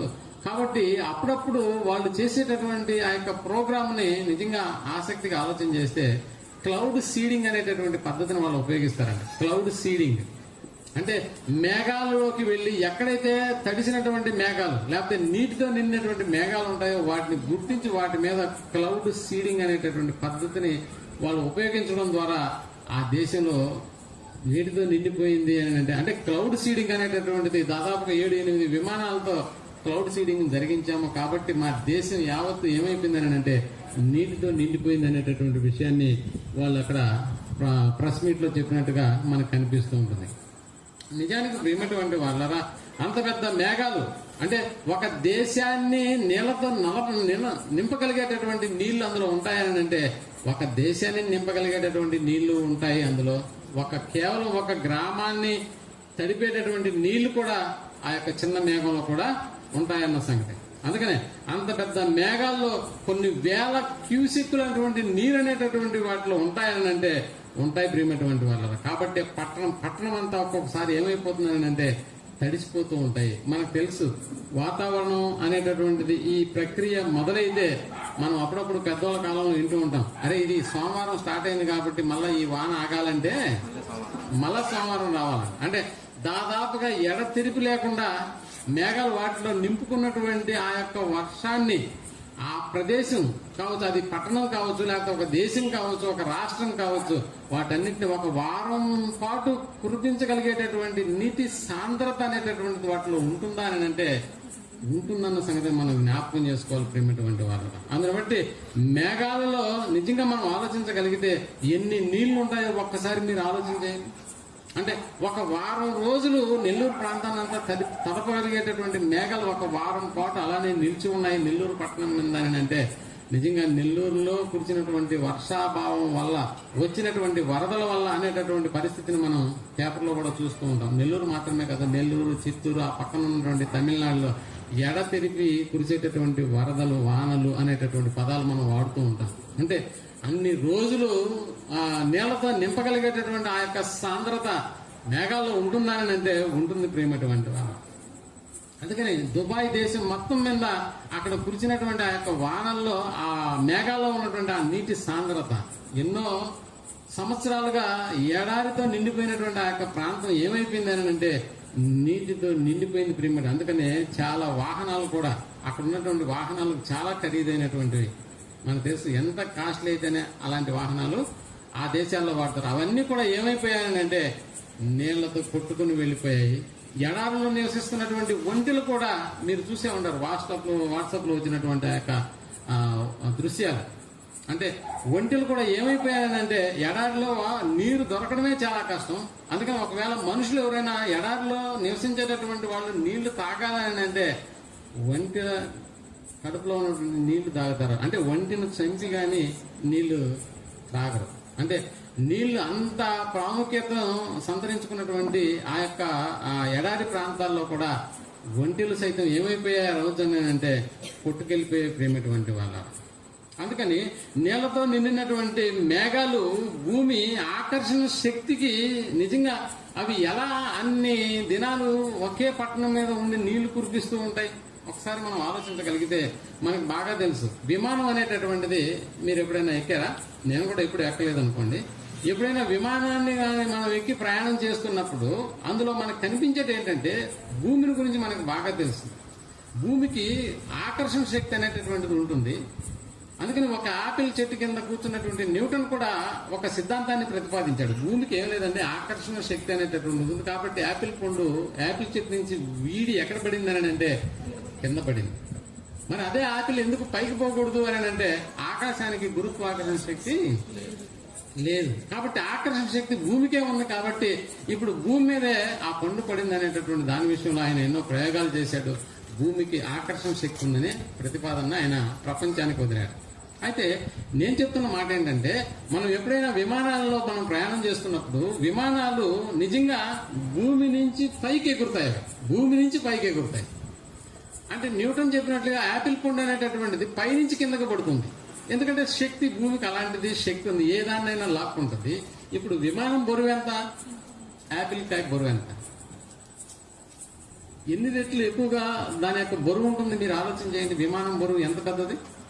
దాదాపుగా 560 మంది కూర్చునే కెపాసిటీ ఉన్నటువంటి విమానం ఎందుకు అలా పైకి లేస్తుంది ఒకసారి మీరు ఆలోచన చేయండి. అంటే భూమి మీదకు ఆకర్షించబడి భూమి మీదకు పడిపోవాల్సినటువంటి అంత ప్రత్యేకమైనటువంటి బరువు కలిగినటువంటి ఆ విమానము ఎలా పైకి లేస్తుందని అంటే గురుత్వాకర్షణ శక్తికి వ్యతిరేకంగా అది పనిచేయడం వల్ల పైకి లేస్తుంది ప్రేమటువంటి. అంటే ఆ గురుత్వాకర్షణ శక్తికి మించినటువంటి ఇంజిన్ అందులో అమర్చబడి ఉంటుంది. ఇంజిన్స్ ఉంటాయి అందులో దాదాపుగా 3 నుంచి 4 ఇంజిన్స్ అందులో అదిగో అలాంటి ఇంజిన్స్ ఏం చేస్తాయంటే భూమి యొక్క గురుత్వాకర్షణ శక్తికి లోను కాకుండా దాని వ్యతిరేక దిశలో ప్రయాణం చేసేటటువంటి సిస్టమ్ అందులో మనుషుడు అమర్చాడు. కాబట్టి నిజంగా ఆ విమానాలు అనేటటువంటి ఎగరాలంటే ఈ ఆకర్షణ శక్తికి వ్యతిరేకంగా అవి పనిచేయాల్సినటువంటి పరిస్థితి ఉంటుంది. అలా ఎగరాలంటే అందులో ఇంజిన్లు ఉంటాయి. ఆ రెక్కలు ఆ విమానానికి ఉండి ఎంతో గొప్ప శబ్దాన్ని చేసుకుంటూ నిజంగా ఆ ఉన్నతమైనటువంటి ఎన్నో శిఖరాలు దాటి వెళ్ళిపోతూ ఉంటాయి అవి. అంటే దీని వెనకాల మనకు కనిపిస్తున్నటువంటి ఏంటంటే నిజంగా ఒక బరువు ఉన్నటువంటి ఆ విమానమే ఆకాశంలో తేలిపోతూ ఉందని అంటే నిజంగా మేఘాలను గురించి మీరు ఆలోచన చేయండి. మేఘాల గురించి ఆలోచన చేస్తే భూమి ఆకర్షణ శక్తికి అవి నిజంగా లోపడాలి. ఎలా లోపడాలంటే మేఘాల్లో ఉన్నటువంటి నీరు చాలా బరువుగా ఉంటుంది. మేఘాలు పొడి మేఘాలు అయితే పర్లేదు, తేలిపోతా ఉండే అనుకోవచ్చు. బట్ మేఘాల్లో ఉన్నట్టు ఒక దేశాన్ని తడపగలిగేంత నీళ్లు మేఘాల్లో ఉన్నప్పుడు, ఆ మేఘాలు బలపరుపుగా ఉన్నప్పుడు భూమి ఆకర్షణ శక్తికి లోపడి మేఘం ఏమైపోవాలండి? భూమి మీదకి పడిపోవాలి. అంతేనా? రైటా? నా పాయింట్ అర్థమవుతుందా మీకు? త్వరగా చెప్పేస్తున్నాను, ఏమనుకోవద్దు. ఒకవేళ మీకు అర్థం కాకపోతే చేయొద్దండి, నేను మీకు అర్థమయ్యేటట్లుగా దాన్ని ఎక్స్ప్లెయిన్ చేయడానికి ఇష్టపడతాను. అంటే మేఘాలలో ఉన్నటువంటి నీరు మనం అనుకున్నాం ఒక వారం రోజుల వరకు నెల్లూరు, చిత్తూరు లేకపోతే తమిళనాడు పట్టణాలను ఒక వారం రోజులు కురిపించగలిగేటటువంటి ఆ నీటి సాంద్రత కలిగినటువంటి మేఘాలు సైతం భూమి గురుత్వాకర్షణ శక్తికి వ్యతిరేకంగా ఎలా పనిచేస్తున్నాయి? విమానం అయితే ఎలా పనిచేస్తున్నారని అంటే ఇంజన్లు ఉన్నాయి, వాటికి రెక్కలు ఉన్నాయి, అవి గొప్ప శబ్దంతో ఈ యొక్క గురుత్వాకర్షణ శక్తికి వ్యతిరేకంగా అవి పనిచేస్తూ ఉంటాయి. కాబట్టి విమానాలు చాలా ఎత్తుకు వెళ్ళి అవి ఎగురుతూ ఉంటాయి. బట్ మేఘాలకు ఇంజన్లు ఉన్నాయా? మేఘాలకు రెక్కలు ఉన్నాయా? పోనీ అలాగని చెప్పి మేఘాలు ఏమైనా గొప్ప శబ్దం చేసుకుంటూ వెళ్ళిపోతూ ఉన్నాయా? లేవు. అంటే ఇవన్నీ లేవు. నిజంగా ప్రియమైనటువంటి వాళ్ళరా, ఇంతటి నీటి సామర్థ్యాన్ని కలిగినటువంటి బరువుతో ఉన్నప్పుడు అలా బరువుతో ఉన్నట్టు అలా ప్రయాణం చేస్తున్నటువంటి ఈ మేఘాలు ఎందుకు కింద పట్టలేదు? నిజంగా హెలికాప్టర్ లేకపోతే విమానాలు ప్రయాణం చేస్తున్నప్పుడు ఏదైనా ఇంజిన్స్ ఫెయిల్ అయినప్పుడు వెంటనే ఏమైపోతుంది ఆ విమానం అని అంటే కూలిపోతుంది. ఎందుకంటే భూమికి అంత ఆకర్షణ శక్తి ఉందా అని అంటే అవును ప్రియమైనటువంటి వాళ్ళ. మీరు బాగా ఆలోచన చేయండి. గాలిలో మనం ఏమన్నా ఒక నీటిని తీసుకుని అలా నిలబెట్టగలుగుతామా? ఒక నీటి బొట్టును నిలబెట్టగలుగుతామా? నిలబెట్టలేము. ఇంకా చెప్పాలని అంటే నిజంగా మనం మాట్లాడుకుంటున్నప్పుడు మన నోట్లోంచి ఎన్నో తుప్పర్లు బయటకు వస్తూ ఉంటాయి. ఏ తుప్పర్ను కూడా మన నోట్లోంచి వచ్చేటటువంటి తుప్పర్లను ఒక్క క్షణం కూడా మనం ఏం చేయలేమని అంటే అలా గాలిలో నిలపలేం. ఇది గ్రాఫికల్ అయితే మనం నిలపొచ్చేమో కానీ నిజంగా మాట్లాడుతున్నప్పుడు మాత్రం వచ్చేటటువంటి తుంపర్లను ఒక్క సెకండ్ కూడా మనం శూన్యంలో నిలపలేమన్న సంగతి మనకు బాగా తెలుసు ప్రేమటువంటి వాళ్ళు. కాబట్టి ఒక దేశాన్ని తడపగలిగేటటువంటి నీటి సాంద్రత ఇప్పుడు ఎందులో ఉందని అంటే మేఘాల్లో ఉంది. ఆ మేఘాలు నిజంగా ఆకాశంలో ఉన్నాయి. అలా ఎలాగో గాల్లో తేలుతుంది, ఎలాగో గాల్లో ఆ యొక్క మేఘం అనేటటువంటిది వెళ్ళిపోతుందని అంటే అందుకనే చెప్తున్నాడు దేవుడు, ఆయన వలన నడిపింపబడినవై అన్న పదం వాడాడు. ఇందాక మనం చదువుకున్నాం కదా, మేఘాలు అనేటటువంటివి తమ ఇష్టానుసారంగా వెళ్ళవు. ఆయన వలన నడిపింపబడినవై నరులకు నివాస యోగ్యమైనటువంటి భూగోళం మీదకే అనేటటువంటివి. నిజంగా మిత్ర గ్రహాల్లో నీటి సాంద్రత లేకపోతే నీటి జాడులు లేవని శాస్త్రవేత్తలు ఎన్నో కోట్ల రూపాయలు ఖర్చు పెట్టి అక్కడికి శాటిలైట్లను పంపించినా కూడా అవి ఇచ్చినటువంటి సమాచారం ఏంటంటే ఇక్కడ నీటి జాడ లేదు.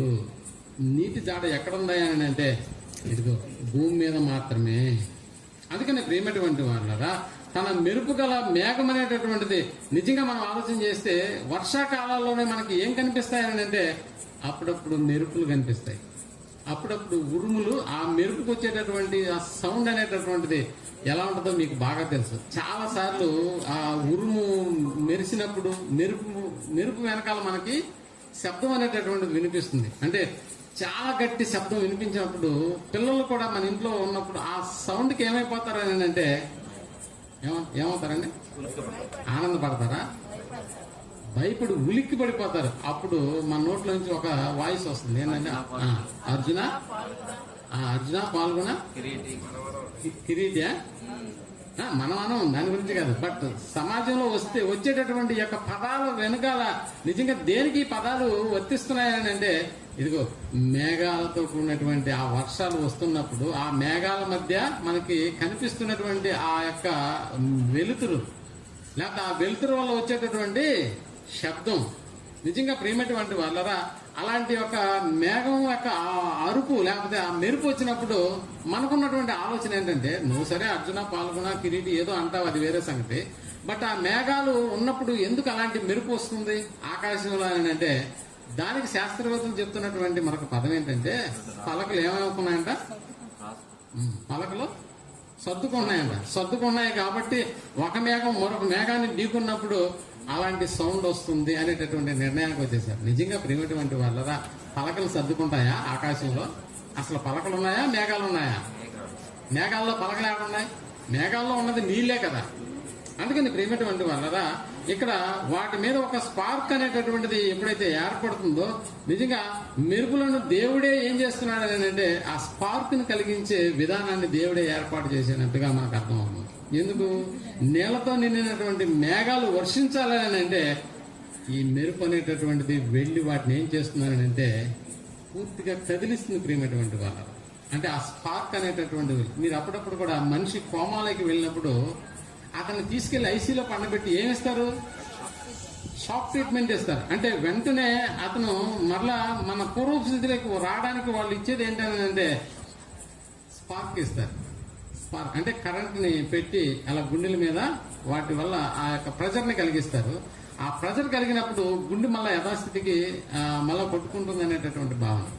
ఇంకా మీకు అర్థం అవ్వాలని ఏంటంటే, మీరు అప్పుడప్పుడు ఇల్లు క్లీన్ చేసుకునేటప్పుడు బయటికి మనకి అవుటర్ కి నీళ్లు వెళ్ళేటటువంటి ఆ గృహాలు లేనప్పుడు, అని ఇప్పుడంతా మనకి టైల్స్ వచ్చేసాయి, ఎవరు కూడా ఇల్లు కడిగేటటువంటి పరిస్థితి లేదు. అందరూ ఏం చేస్తారు? తుడస్తారు, మాపు కర్రేసి తుడస్తారు. ఇంకా నీళ్లు ఎక్కువగా నిలబడ్డాయని అంటే ఆ నీటిలో మనం తీసుకెళ్లి ఒక స్పాంజిని తీసుకెళ్లి ఆ నీటిలో ఉంచుతాం. అంటే స్పాంజ్ ఏం చేస్తుంది? ఆ ఉన్న నీళ్ళన్నింటినీ పీల్చుకుంటుంది. ఉన్న నీళ్ళన్నింటినీ పీల్చుకుంటుంది కాబట్టి ఇప్పుడు అందులో ఉన్నటువంటి నీళ్లు మళ్ళీ బయటికి రావాలంటే నువ్వు ఎలాగైతే పిండుతావో ఆ పిండే రకమే మేఘాల మధ్య వచ్చేటటువంటి స్పార్క్. అంటే మేఘాల్లో ఉన్నటువంటి నీటిని అంతా వదిలేయడానికి దేవుడు ఏర్పాటు చేసినటువంటి ఒక విధానమే ఆ మెరుపు. అంటే గట్టిగా నువ్వు స్పాంజిని పిండితే ఎలాగైతే అందులో ఉన్నటువంటి నీళ్ళు కింద పడిపోతాయో, అలాగే మెరుపులతో దేవుడు ఏం చేస్తున్నాడంటే మేఘాన్ని మెరుపు అనేటటువంటి స్పార్క్ తో ఏం చేస్తున్నాడంటే ఇదిగో దాన్ని డిజైన్ చేస్తున్నాడు ప్రియమైనటువంటి వాళ్ళ. అందువల్లే వాటిలో ఉన్నటువంటి నీరంతా ఏమైపోతున్నారని అంటే డ్రాప్స్ రూపంలో. మీరు బాగా ఆలోచన చేయండి, వర్షాలు అనేటువంటివి ఎలా కురుస్తాయి మనకి అని అంటే డ్రాప్స్ లాగా కురుస్తాయి. ఒక్కసారిగా ఆకాశపు తూములు విప్పి పడిపోవచ్చు కదా అని అంటే అలా పడితే మనం దాని కింద పడి చచ్చిపోతాం, ఎప్పుడో చచ్చిపోతాం. కాబట్టి కురిసేటటువంటి వాన కూడా నీకు ఆనందాన్ని ఇవ్వాలి. ఆ డిజైన్ చూడండి దేవుడు ఎలా చేశాడని అంటే, కురిసేటటువంటి వాన కురుస్తున్నప్పుడు పిల్లలు కూడా బయటకు వచ్చి ఏం చేస్తారని అంటే ఎంజాయ్ చేస్తూ దాని చుట్టూ ఏదో పాట పాడుకుంటూ తిరుగుతారు. వాన వాన వల్లప్ప వాకిట్లో నీళ్ళప్ప అనే మొత్తానికి ఏదో అంటే వాళ్ళ యొక్క హృదయ ఆనందం ఎలా ఉండదని అంటే, అదే ఒక కుండపోతగా నీళ్లు పడుతూ ఉన్నప్పుడు అలాంటి ఆనందం వస్తుందా మనుషులకని అంటే అలాంటి ఆనందం ఎప్పుడూ రాదు ప్రియమైనటువంటి వాళ్ళు. కాబట్టి దేవుడు కూడా మనుషుల పైన ఇదిగో కుండపోతగా కురిపించడానికి నోవాహు కాలాన్ని ఎంచుకున్నాడేమో గాని ఆ తర్వాత కురిసేటటువంటి ప్రతి వాన వెనుకాల మనకి కనిపిస్తున్నది చినుకు మాత్రమే. అంటే చినుకు ఏమవ్వాలి అని అంటే ఇదిగో పెద్దదవ్వాలి ప్రియమైనటువంటి వాళ్ళు. ఒకసారి మళ్ళా 31వ అధ్యాయము 14వ వచనాన్ని 37వ అధ్యాయము 14వ వచనాన్ని మనం ఆలోచించగలిగితే 37వ అధ్యాయము యోబు గ్రంథము 14వ వచనం. యోబు ఈ మాట ఆలకించు, ఓరకుండి దేవుని అద్భుత క్రియలను ఆలోచింపము. నువ్వు గమ్ముగా ఉండి నువ్వు ఆలోచించవయ్యా, దేవుని యొక్క క్రియలను నువ్వు ఆలోచన చెయ్యి. నువ్వు మాట్లాడబాకు, నువ్వు దేవుని యొక్క క్రియలను ఏం చేయ ఆలోచన చెయ్యి. దేవుడు తన మేఘపు మెరుపు ప్రకాశింపవలనని ఎట్లు తీర్మానం చేయునో నీకు తెలియనా? మేఘములను తేట చేయుటకు అంటే మేఘములను తేల చేయుట అంటే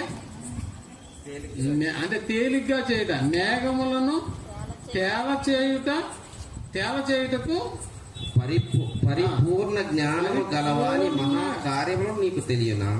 పరిపూర్ణ జ్ఞానం మీకు తెలియదు అంటే మేఘాలను ఎలా తేలింపజేస్తున్నాడో తెలుసా మీకు అంటూ నిజంగా ఒకసారి మళ్ళా 135వ దావీదు కీర్తనలోకి వెళ్ళి 7వ వచనాన్ని కూడా మనం ఆలోచించగలిగితే అక్కడ వచ్చేటటువంటి స్పార్క్ ఎలాగైతే ఒక స్పాంజిని పిండినప్పుడు ఆ స్పాంజిలో ఉన్నటువంటి నీరు మళ్ళా ఎలా మనం నీటిగా మనం మారుస్తున్నామో మేఘాల్లో ఉన్నటువంటి ఆ యొక్క క్యూబిక్ సాంద్రతలో ఉన్నటువంటి వ్యాసార్థంలో ఉన్నటువంటి 1 గ్రాము వాటర్ ని నిజంగా ఎన్ని లక్షల క్యూబిక్ వ్యాసార్థంలో ఎన్ని లక్షల గ్రాముల వాటర్ ఉంటుందో మీరు ఆలోచన చేయండి. అలాంటి వాటర్ అంతా దేవుడు భూమి మీద కురిపించాలని అంటే ఆయన పుట్టిస్తున్నటువంటి 135 దావీదు కీర్తన 7వ వచనాన్ని మనం ఆలోచన. భూదిగంతముల నుండి ఆవిరి లేవజేయువాడు ఆయనే.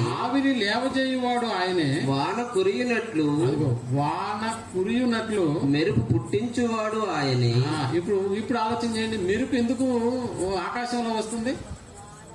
వాన కురిసేదానికి వస్తుంది. నిజంగా మెరుపులు అనేటటువంటివి ఇప్పుడు ఉన్నాయి కదా, ఇప్పుడు ఎండాకాలం కదా, ఎక్కడ మేఘాలు మనకు కనపడలేదు. పోనీ ఇప్పుడు మెరుపు ఏమైనా వస్తుందా? మెరుపు వస్తుందా?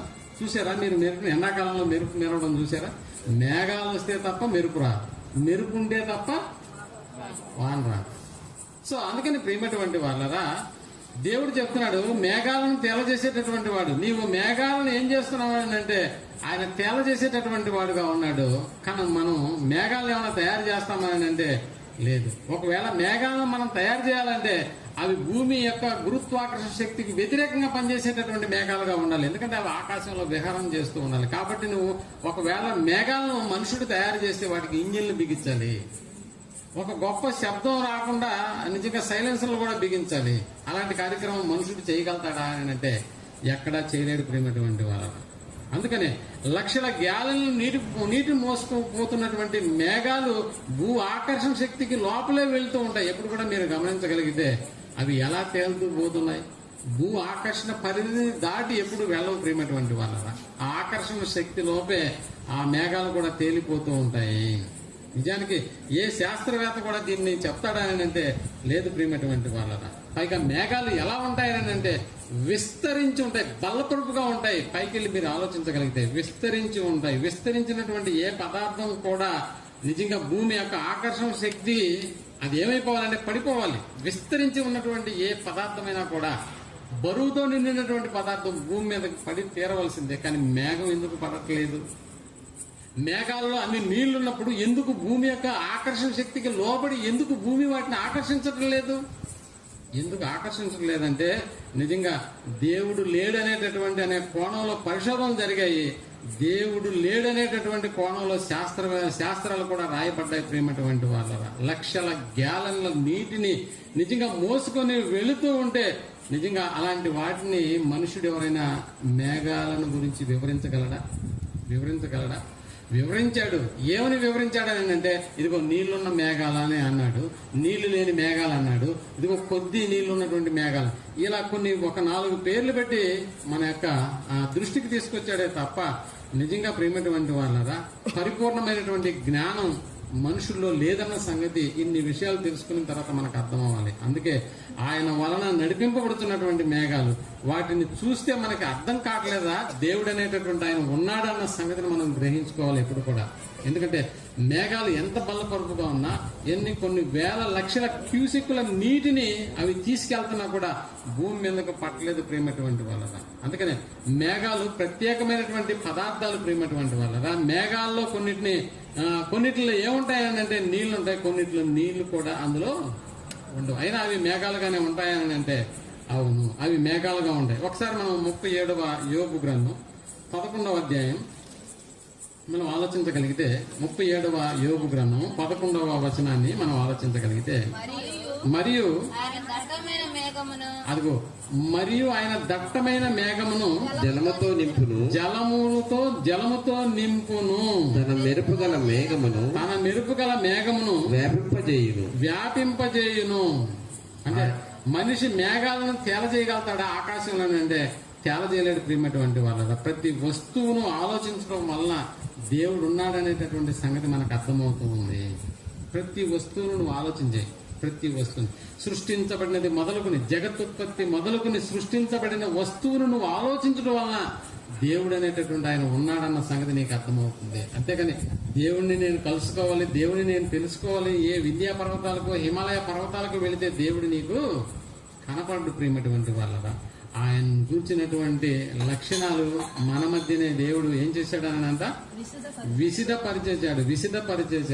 ఒకసారి హెబ్రీలకు రాసిన పత్రిక 12వ అధ్యాయము మొదటి వచనాన్ని మనం ఆలోచించగలిగితే, హెబ్రీలకు రాసిన పత్రిక 12వ అధ్యాయము మొదటి వచనాన్ని మనం ఆలోచించగలిగితే, అదిగో ఇంత గొప్ప సాక్షి సమూహము అన్న పదాన్ని వాడుతూ అంటే మేఘాలు దేవుని శక్తిని వివరించడం ఒక భాగమైతే, అంటే దేవుని శక్తిని వివరించడం అనేటటువంటిది ఒక భాగమైతే, ఆ మేఘాల ద్వారా దేవుడు ఏం చేస్తున్నాడు అంటే మనకు ఆత్మ జ్ఞానాన్ని కూడా మనకు నింపుతున్నాడు. ప్రేమటువంటి వాళ్ళ అంటే మన ఆత్మలకు అవసరమైనటువంటి జ్ఞానాన్ని కూడా మేఘాల ద్వారా దేవుడు నింపుతున్నాడు అన్న సంగతిని మనం జ్ఞాపకం చేసుకోవాలి. అందుకనే నీతిమంతులను గురించి ఆయన రాస్తూ ఇంత గొప్ప సాక్షి సమూహము మేఘము వలె అంటే గొప్పవారు అనేటటువంటి ఆ సాక్షులు అనేటటువంటి పదాన్ని వాడతాం. అలాంటి వారిని మేఘంతో దేవుడు ఏం చేశాడని అంటే పోలుస్తున్నాడు. ప్రియమైనటువంటి వాళ్ళు ఎందుకని పోలుస్తున్నాడు మనకు తెలుసు. సూర్యుని వేడి మన మీద పడకుండా ఉంటుంది, అందుకనే ఆ పవర్ అనేటటువంటిది మేఘాలకు ఉంటుందని అంటే మేఘాలకు ఉంటుంది. ప్రియమైనటువంటి వాళ్ళ మనకు తెలుసు. ఇశ్రాయేలు అరణ్య మార్గంలో వాళ్ళు ప్రయాణం చేస్తున్నప్పుడు వాళ్ళ గురించి ఒక మాట రాయబడింది మనకి. పొగలంతా వారికి ఏది సూర్యునికి ఇశ్రాయేలుకి అడ్డంగా ఉందని అంటే పగలు మేఘస్తంభము అన్నాడు, రాత్రి అగ్నిస్తంభము. రాత్రి వెలుగునించడానికి అగ్నిస్తంభాన్ని ఉంచాడు, పగలు మేఘస్తంభాన్ని ఉంచాడు. ప్రేమటువంటి వాడు పగలు మేఘస్తంభం.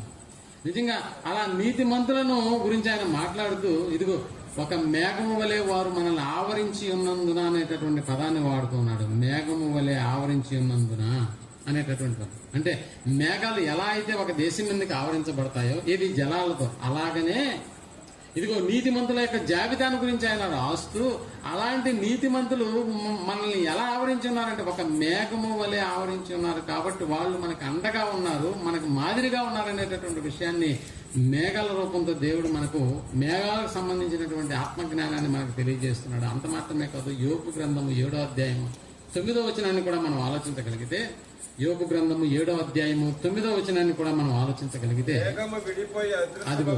మేఘము విడిపోయి ఏమైపోతుందంట అదృశ్యమగునట్లు, అది పాతాళము దిగిపోయిన వాడు. అంటే మేఘాన్ని చూపించి ఏం చెప్తున్నాడు మనకని అంటే మేఘం ఏం కాదండి, మేఘము విడిపోతున్నారని అంటే అవును విడిపోతుంది. కనిపించేటటువంటి మేఘము విడిపోయినప్పుడు అదృశ్యమైపోతుంది, అది కనపడదు అని చెప్తున్నాడు. ప్రేమటువంటి వారు మనకు తెలుసు, మనం తాగేటటువంటి నీరు ఉంది, ఈ నీరు అనేటటువంటిది ఏంటంటే H2 అనేటటువంటి దానికి సాంకేతికమైనటువంటి నామం ఉంటుంది. H2O అంటే హెచ్ అంటే ఒక పాలు హైడ్రోజన్, 2O అంటే 2 పాలు ఆక్సిజన్. ఇప్పుడు మీరు ఆలోచన చేయండి, ఈ రెండు కలిస్తేనే కనిపించే పదార్థం మనకి మన ముందు ఉంటుంది, అదే నీళ్లు. ఇప్పుడు ఆ రెండు వాయువులు వెడగొట్టి చూస్తే అక్కడ నీళ్ళు అనేటటువంటివి కూడా ఉండవు, అవి వాయువులుగా ఏమైపోతాయనంటే కనిపించకుండా పోతాయి. అందుకని మీరు ఆలోచన చేస్తే సంఘం అనేటటువంటి క్రీస్తు శరీరం నుండి విడిపోయినటువంటి వాడు ఎవడైతే ఉన్నాడో వాడు రానున్న కాలాల్లో ఏమైపోతాడని అంటే అదృశ్యమైపోతాడు అని చెప్పడానికి మేఘము విడిపోయి ఏమైపోతుందంట అదృశ్యమగునట్లు. మేఘము విడిపోయి క్రీస్తు సంఘం అనేటటువంటి శిరస్సు కలిగినటువంటి ఆయన సంఘములో ఆయన అవయవాల్లో నువ్వు ఒక అవయవంగా ఉన్నప్పుడు, ఆయన శరీరంలో ఒక అవయవంగా ఉన్నటువంటి నువ్వు ఒక్కసారిగా దాంట్లో నుంచి విడిపోయావని విడిపోయావనుకో ఏమైపోతావు? తర్వాత కాలంలో అదృశ్యమైపోతావు. అందుకని ప్రియమైనటువంటి వాళ్ళరా, మేఘాలు నేర్పేటటువంటి సందేశం అనేటటువంటిది చాలా ఎక్కువ. ప్రియమైనటువంటి వాళ్ళరా, మనిషి ఉన్నాడా అనేటటువంటి సందేహంతో నిజంగా ఈనాడు మనుషుడు ప్రవర్తన చేస్తూ ఉన్నాడేమో, కానీ మేఘాలు దేవుడు ఉన్నాడనేటటువంటి సందేశాన్ని ఎప్పుడు మన ముందు ఉంచుతూ ఉన్నాడు. అందుకని మళ్ళా ఒకసారి 37వ యోబు గ్రంథం 11వ వచనాన్ని మనం ఆలోచించగలిగితే, దట్టమైన మేఘములు ఆయన ఏం పెట్టాడంట? జలములను నింపాడు. జలములతో ఆ యొక్క మేఘాలను నింపాడు అని చెప్తున్నాడు. జలాలతో మేఘాలు అని అంటే మామూలుగా నింపడం కాదు, ఒక మేఘమంతా జలములతో దేవుడు నింపుతున్నాడని అంటే నిజంగా ఆ జలము మేఘంలో ఎలా ఉంటుందని అంటే ఆ మేఘాల్లో కూడా చాలా అమరికలు అనేటటువంటివి దేవుడు ఏర్పాటు చేశాడని అంటే అవును. ఎలా ఆ మేఘాల్లో అంత నీరు ఉంటుంది అని అంటే మనకు తెలుసు. అప్పుడప్పుడు మన హైవే దగ్గరగా ఉంది కాబట్టి మీకు చాలా వాటర్ ట్యాంకులు కలిగినటువంటి లారీలు ప్రయాణం చేస్తూ ఉంటాయి. అలాగే విడిబుల్ ఆయిల్ తీసుకెళ్లేటటువంటి ట్యాంకర్లు మీకు కనిపిస్తూ ఉంటాయి. అలాగే పెట్రోల్ తీసుకెళ్లేటటువంటి ట్యాంకులు కూడా మీకు కనిపిస్తూ ఉంటాయి. నిజంగా ఆ ట్యాంకులు మీరు గమనించినప్పుడు పాల రవాణా చేసేటటువంటి అంటే పాలు, ఆయిల్, నీరు, ఇడుగులు, పెట్రోల్ ఇవన్నీ కూడా ద్రవ పదార్థాలా కాదా? ఒకసారి మీరు ఆలోచన చేయండి. ఆ ట్యాంక్ లో ఉన్నటువంటి ఈ ద్రవ పదార్థం అనేటటువంటిది ఏదైతే ఉందో ఒకసారి స్పీడ్ గా పోయినప్పుడు కొంచెం హెల్తీగా ఉందనుకోండి ఆ ట్యాంక్, అంటే ఒక్కసారిగా ఆ ఊపు మొత్తం వచ్చి ఏం చేస్తుంది, క్యాబిన్ కి ఢీకొంటది. కాబట్టి చాలా ప్రమాదాలు జరుగుతుంది. అప్పుడప్పుడు మీరు ఆయిల్ ట్యాంకర్ పడిపోయింది, ఆయిల్ అంతా పోయిందని విన్నారా? ఏ బేసిన్ బట్టి ఆయిల్ ట్యాంకర్లు పడిపోతాయని అంటే నిజంగా ఆ డ్రైవర్ నడిపేటటువంటి స్పీడ్ ఉద్దేశించి అందులో ఉన్నటువంటి ద్రవ పదార్థం మీకు ఇంకా బాగా అర్థం కావాలంటే ఇప్పుడంటే కుళాయిలు ఇళ్లలోకి వచ్చేసాయి కాబట్టి బింది కుళాయి దగ్గర పెట్టుకోవడం లేకపోతే చెముతో అలా పట్టుకోవడం జరిగింది. కానీ ఒకప్పుడు బిందుతో నీళ్లు తీసుకెళ్ళాలంటే దాదాపు 1 కిలోమీటర్ నడిచి వెళ్లాల్సినటువంటి పరిస్థితి. ఏమంటే బింది నీళ్లు కొద్దిగా హెల్తీగా ఉన్నప్పుడు ఆ బింది ఎలా ఉంటుందో మీరు ఆలోచన చేయండి. అంటే పైకి కిందకి అది ఆడుతూ కదులుతూ. అలాగే వాటర్ ట్యాంక్ లో ఉన్నటువంటి వాటర్ కూడా కొంచెం వెళ్తున్నా కూడా ఏం చేస్తుందంటే ఆ ట్యాంకర్ మొత్తం క్యాబిన్ మొత్తం తిప్పేస్తుంది, పడిపోయేటటువంటి ప్రమాదం ఏర్పడుతుంది. కాబట్టి ఇప్పుడు ఎంత స్పీడ్ గా వెళ్ళినా కూడా అందులో ఉన్నటువంటి ద్రవ పదార్థమైనటువంటి పెట్రోల్ కావచ్చు, లేకపోతే కిరోసిన్ కావచ్చు, లేకపోతే వాటర్ కావచ్చు, పాలు కూడా కావచ్చు, వాటి నిర్మాణాన్ని మనుషుడు ఎలా చేశాడో ఒకసారి మీరు ఆలోచన చేయండి. అంటే లోపల ఉన్నటువంటి భాగం ఎలా ఉందో తెలుసా? అరలుగా ఉంటుంది. ఎందుకంటే ఆడ నడిపేటప్పుడు స్పీడ్ గా వెళ్ళినప్పుడు వెనకున్నటువంటి ఆ వాటర్ అక్కడ దాకా వెళ్ళి ఢీకొట్టదు. అందుకని దానికి ముందు ఏం పెట్టాడో తెలుసా? ఒక అర పెట్టాడు. ఆ అరకు ఒక చిన్న హోల్ పెట్టాడు. అంటే ఆడ ఎంత స్పీడ్ గా వెళ్ళినా కూడా క్యాబిన్ కి వచ్చి ఆ ద్రవ పదార్థం కొట్టుకోదు. కాబట్టి ఎంత స్పీడ్ లో ప్రయాణం సాగించినా కూడా స్పీడ్ పెరుగుతుందే తప్ప ద్రవ పదార్థానికి కదలిక ఎక్కువ ఉండదు అన్న సంగతి మీరు జ్ఞాపకం చేసుకోవచ్చు. అంటే ఎలా నిర్మించబడ్డాడో చూడండి. అంటే మనుషులకు ఉన్నటువంటి జ్ఞానంతో ఒక ఆయిల్ ట్యాంకర్ కొన్ని 100 కిలోమీటర్లు ప్రయాణం చేయాలి, అది కూడా యాక్సిడెంట్లు కాకుండా పడిపోకుండా ప్రయాణం చేయాలని అంటే లోపల ఉన్నటువంటి భాగం అంత అరలుగా మనుషుడు నిర్మించడానికి గల కారణం ప్రయాణం సాఫీగా జరగాలనేటటువంటి ఉద్దేశం. ఇప్పుడు మీరు ఆలోచించండి. ఇప్పుడు మేఘాలు కూడా నిజంగా అవి ఎంత వేడిగా అంటే ఎంత వేగంగా ప్రయాణిస్తున్నా కూడా ఆ మేఘాల్లో నుంచి నీరు పడిపోకుండా ఉండాలని అంటే దేవుడు కూడా ఒక ప్రత్యేకమైనటువంటి నిర్మాణాన్ని చేసినట్లుగా మనకు అర్థమవుతున్నటువంటి వాళ్ళు. అంటే ఎన్ని కుదుపులు వచ్చినా కూడా నిజంగా మేఘాలు కూడా ఎలాంటి ఇబ్బందులు లేకుండా అలా సాఫీగా వెళ్ళిపోతాయని అంటే అవును, దేవుడు మేఘాలను నీటితో నింపి ఎలాగూ వాటిని నింపాడన్న సంగతిని గురించి మనం మాట్లాడుకుంటే అందుకనే దేవుడు నింపినటువంటి ఆ మేఘాల్లో కూడా ఇలాంటి బ్లాక్స్ ఉంటాయని అంటే నిజంగా మనుష్య జ్ఞానాన్ని మనం మెచ్చుకోక తప్పదు. అంటే మేఘాలు ఎంత స్పీడ్ గా ప్రయాణం చేసినా కూడా ఎక్కడ వాటికి అరమరికలు లేనటువంటి యాక్సిడెంట్లు లేకపోతే ఉన్న పలంగా పడిపోవడం అనేటటువంటి పరిస్థితి అయితే ఎక్కడ జరగదు ప్రియమైనటువంటి వారు. అందుకనే 1 క్యూబిక్ మీటర్ కి దేవుడు ఏం చేస్తాడని అంటే 1 గ్రాము వాటర్ ని అరలగా వాటితో నింపుతాడు. కాబట్టే అవి ఒక్కసారిగా ఎక్కడ పడవు. అందుకనే చినుకుగా పడేటటువంటి కార్యక్రమాన్ని దేవుడు ఏర్పాటు చేశాడు. అందుకని ఆ మేఘాల ద్వారా దేవుడు మనకి ఇచ్చేటటువంటి సందేశం ఇంకేదైనా ఉందా అని అంటే ఒకసారి మనం హగ్గయి గ్రంథంలోకి వెళ్ళి 1వ అధ్యాయము 6వ వచనాన్ని మనం ఆలోచించగలిగితే, హగ్గయి గ్రంథము 1వ అధ్యాయము 6వ వచనాన్ని మనం ఆలోచించగలిగితే, విస్తారముగా మీరు విత్తినను అదిగో మీకు కొంచెమే పండుతుంది. మీరు విస్తారంగా విత్తనాలు చల్లేశారు, కానీ పంట చేతికొచ్చేటప్పటికి కొద్దిగానే ఉంది. మీరు భోజనము చేయుచున్నను మీరు భోజనము చేయుచున్నను ఆకలి తీరకయున్నది. అదిగో ఎంత తిన్నా కూడా మళ్ళా ఏం చేస్తున్నారు నీకు ఆకలేస్తుంది. ఎంత తాగినా కూడా మళ్ళా దాహం వేస్తుందా? పానము చేయుచున్నను పానము చేయుచున్నను దాహము తీరకయున్నది. ఇదిగో దాహము తీరకుండా ఉంది. ఎంత తాగినా కూడా దాహం తీరట్లేదు, ఎంత తిన్నా కూడా ఆకలి తీరట్లేదు. బట్టలు కప్పుకొనుచున్నను బట్టలు నువ్వు కప్పుకున్నా కూడా చలి ఆగుకున్నది. చలి ఆగట్లేదు. పనివారు కష్టము చేసి జీతము సంపాదించుకునినను అదిగో పనివాడు కూడా పనిలోకి వెళ్లి జీతం సంపాదించుకున్నా కూడా జీతము చినిగిపోయిన సంచిలో వేసినట్టుగా ఉన్నది. జీతము ఎక్కడ వేసినట్టుగా అయిపోతుందంటే చినిగిపోయిన సంచిలో వేసినట్టుగానే వేసినట్టుగానే ఉంది. అందుకని ఇక్కడ మనం ఆలోచించగలిగితే ఇది ఇశ్రాయేల్ యొక్క దుర్గతిని గురించి దేవుడు మాట్లాడుతూ నిజంగా ఆ టెక్నాలజీ మన ఇశ్రాయేల్ దేశంలో విస్తారంగా వాళ్ళు వ్యవసాయపు టెక్నాలజీని గురించి మన దేశంలో ఉన్నటువంటి ప్రధానమంత్రి కూడా వెళ్ళాడు, వైఎస్ రాజశేఖర రెడ్డి గారు, ఆ మధ్య జగన్ కూడా వెళ్ళారు. వాళ్ళ టెక్నాలజీ ఎలా ఇంత పంట పండిస్తున్నారు అన్న సంగతిని గురించి కూడా వాళ్ళు వాకప్ చేశారు. అయినా కూడా దేవుడు చెప్తున్నటువంటి మాట ఏంటంటే మీరు విస్తారంగా విత్తినా కూడా మీ పొలాలు కొంతే పంటనిస్తాయి. మీకు దాహం వేసినా మీరు ఎంత తాగినా కూడా మళ్ళా మీకు దాహం వేస్తుంది. మీరు ఎంత తిన్నా కూడా మళ్ళా మీకు ఆకలేస్తుంది.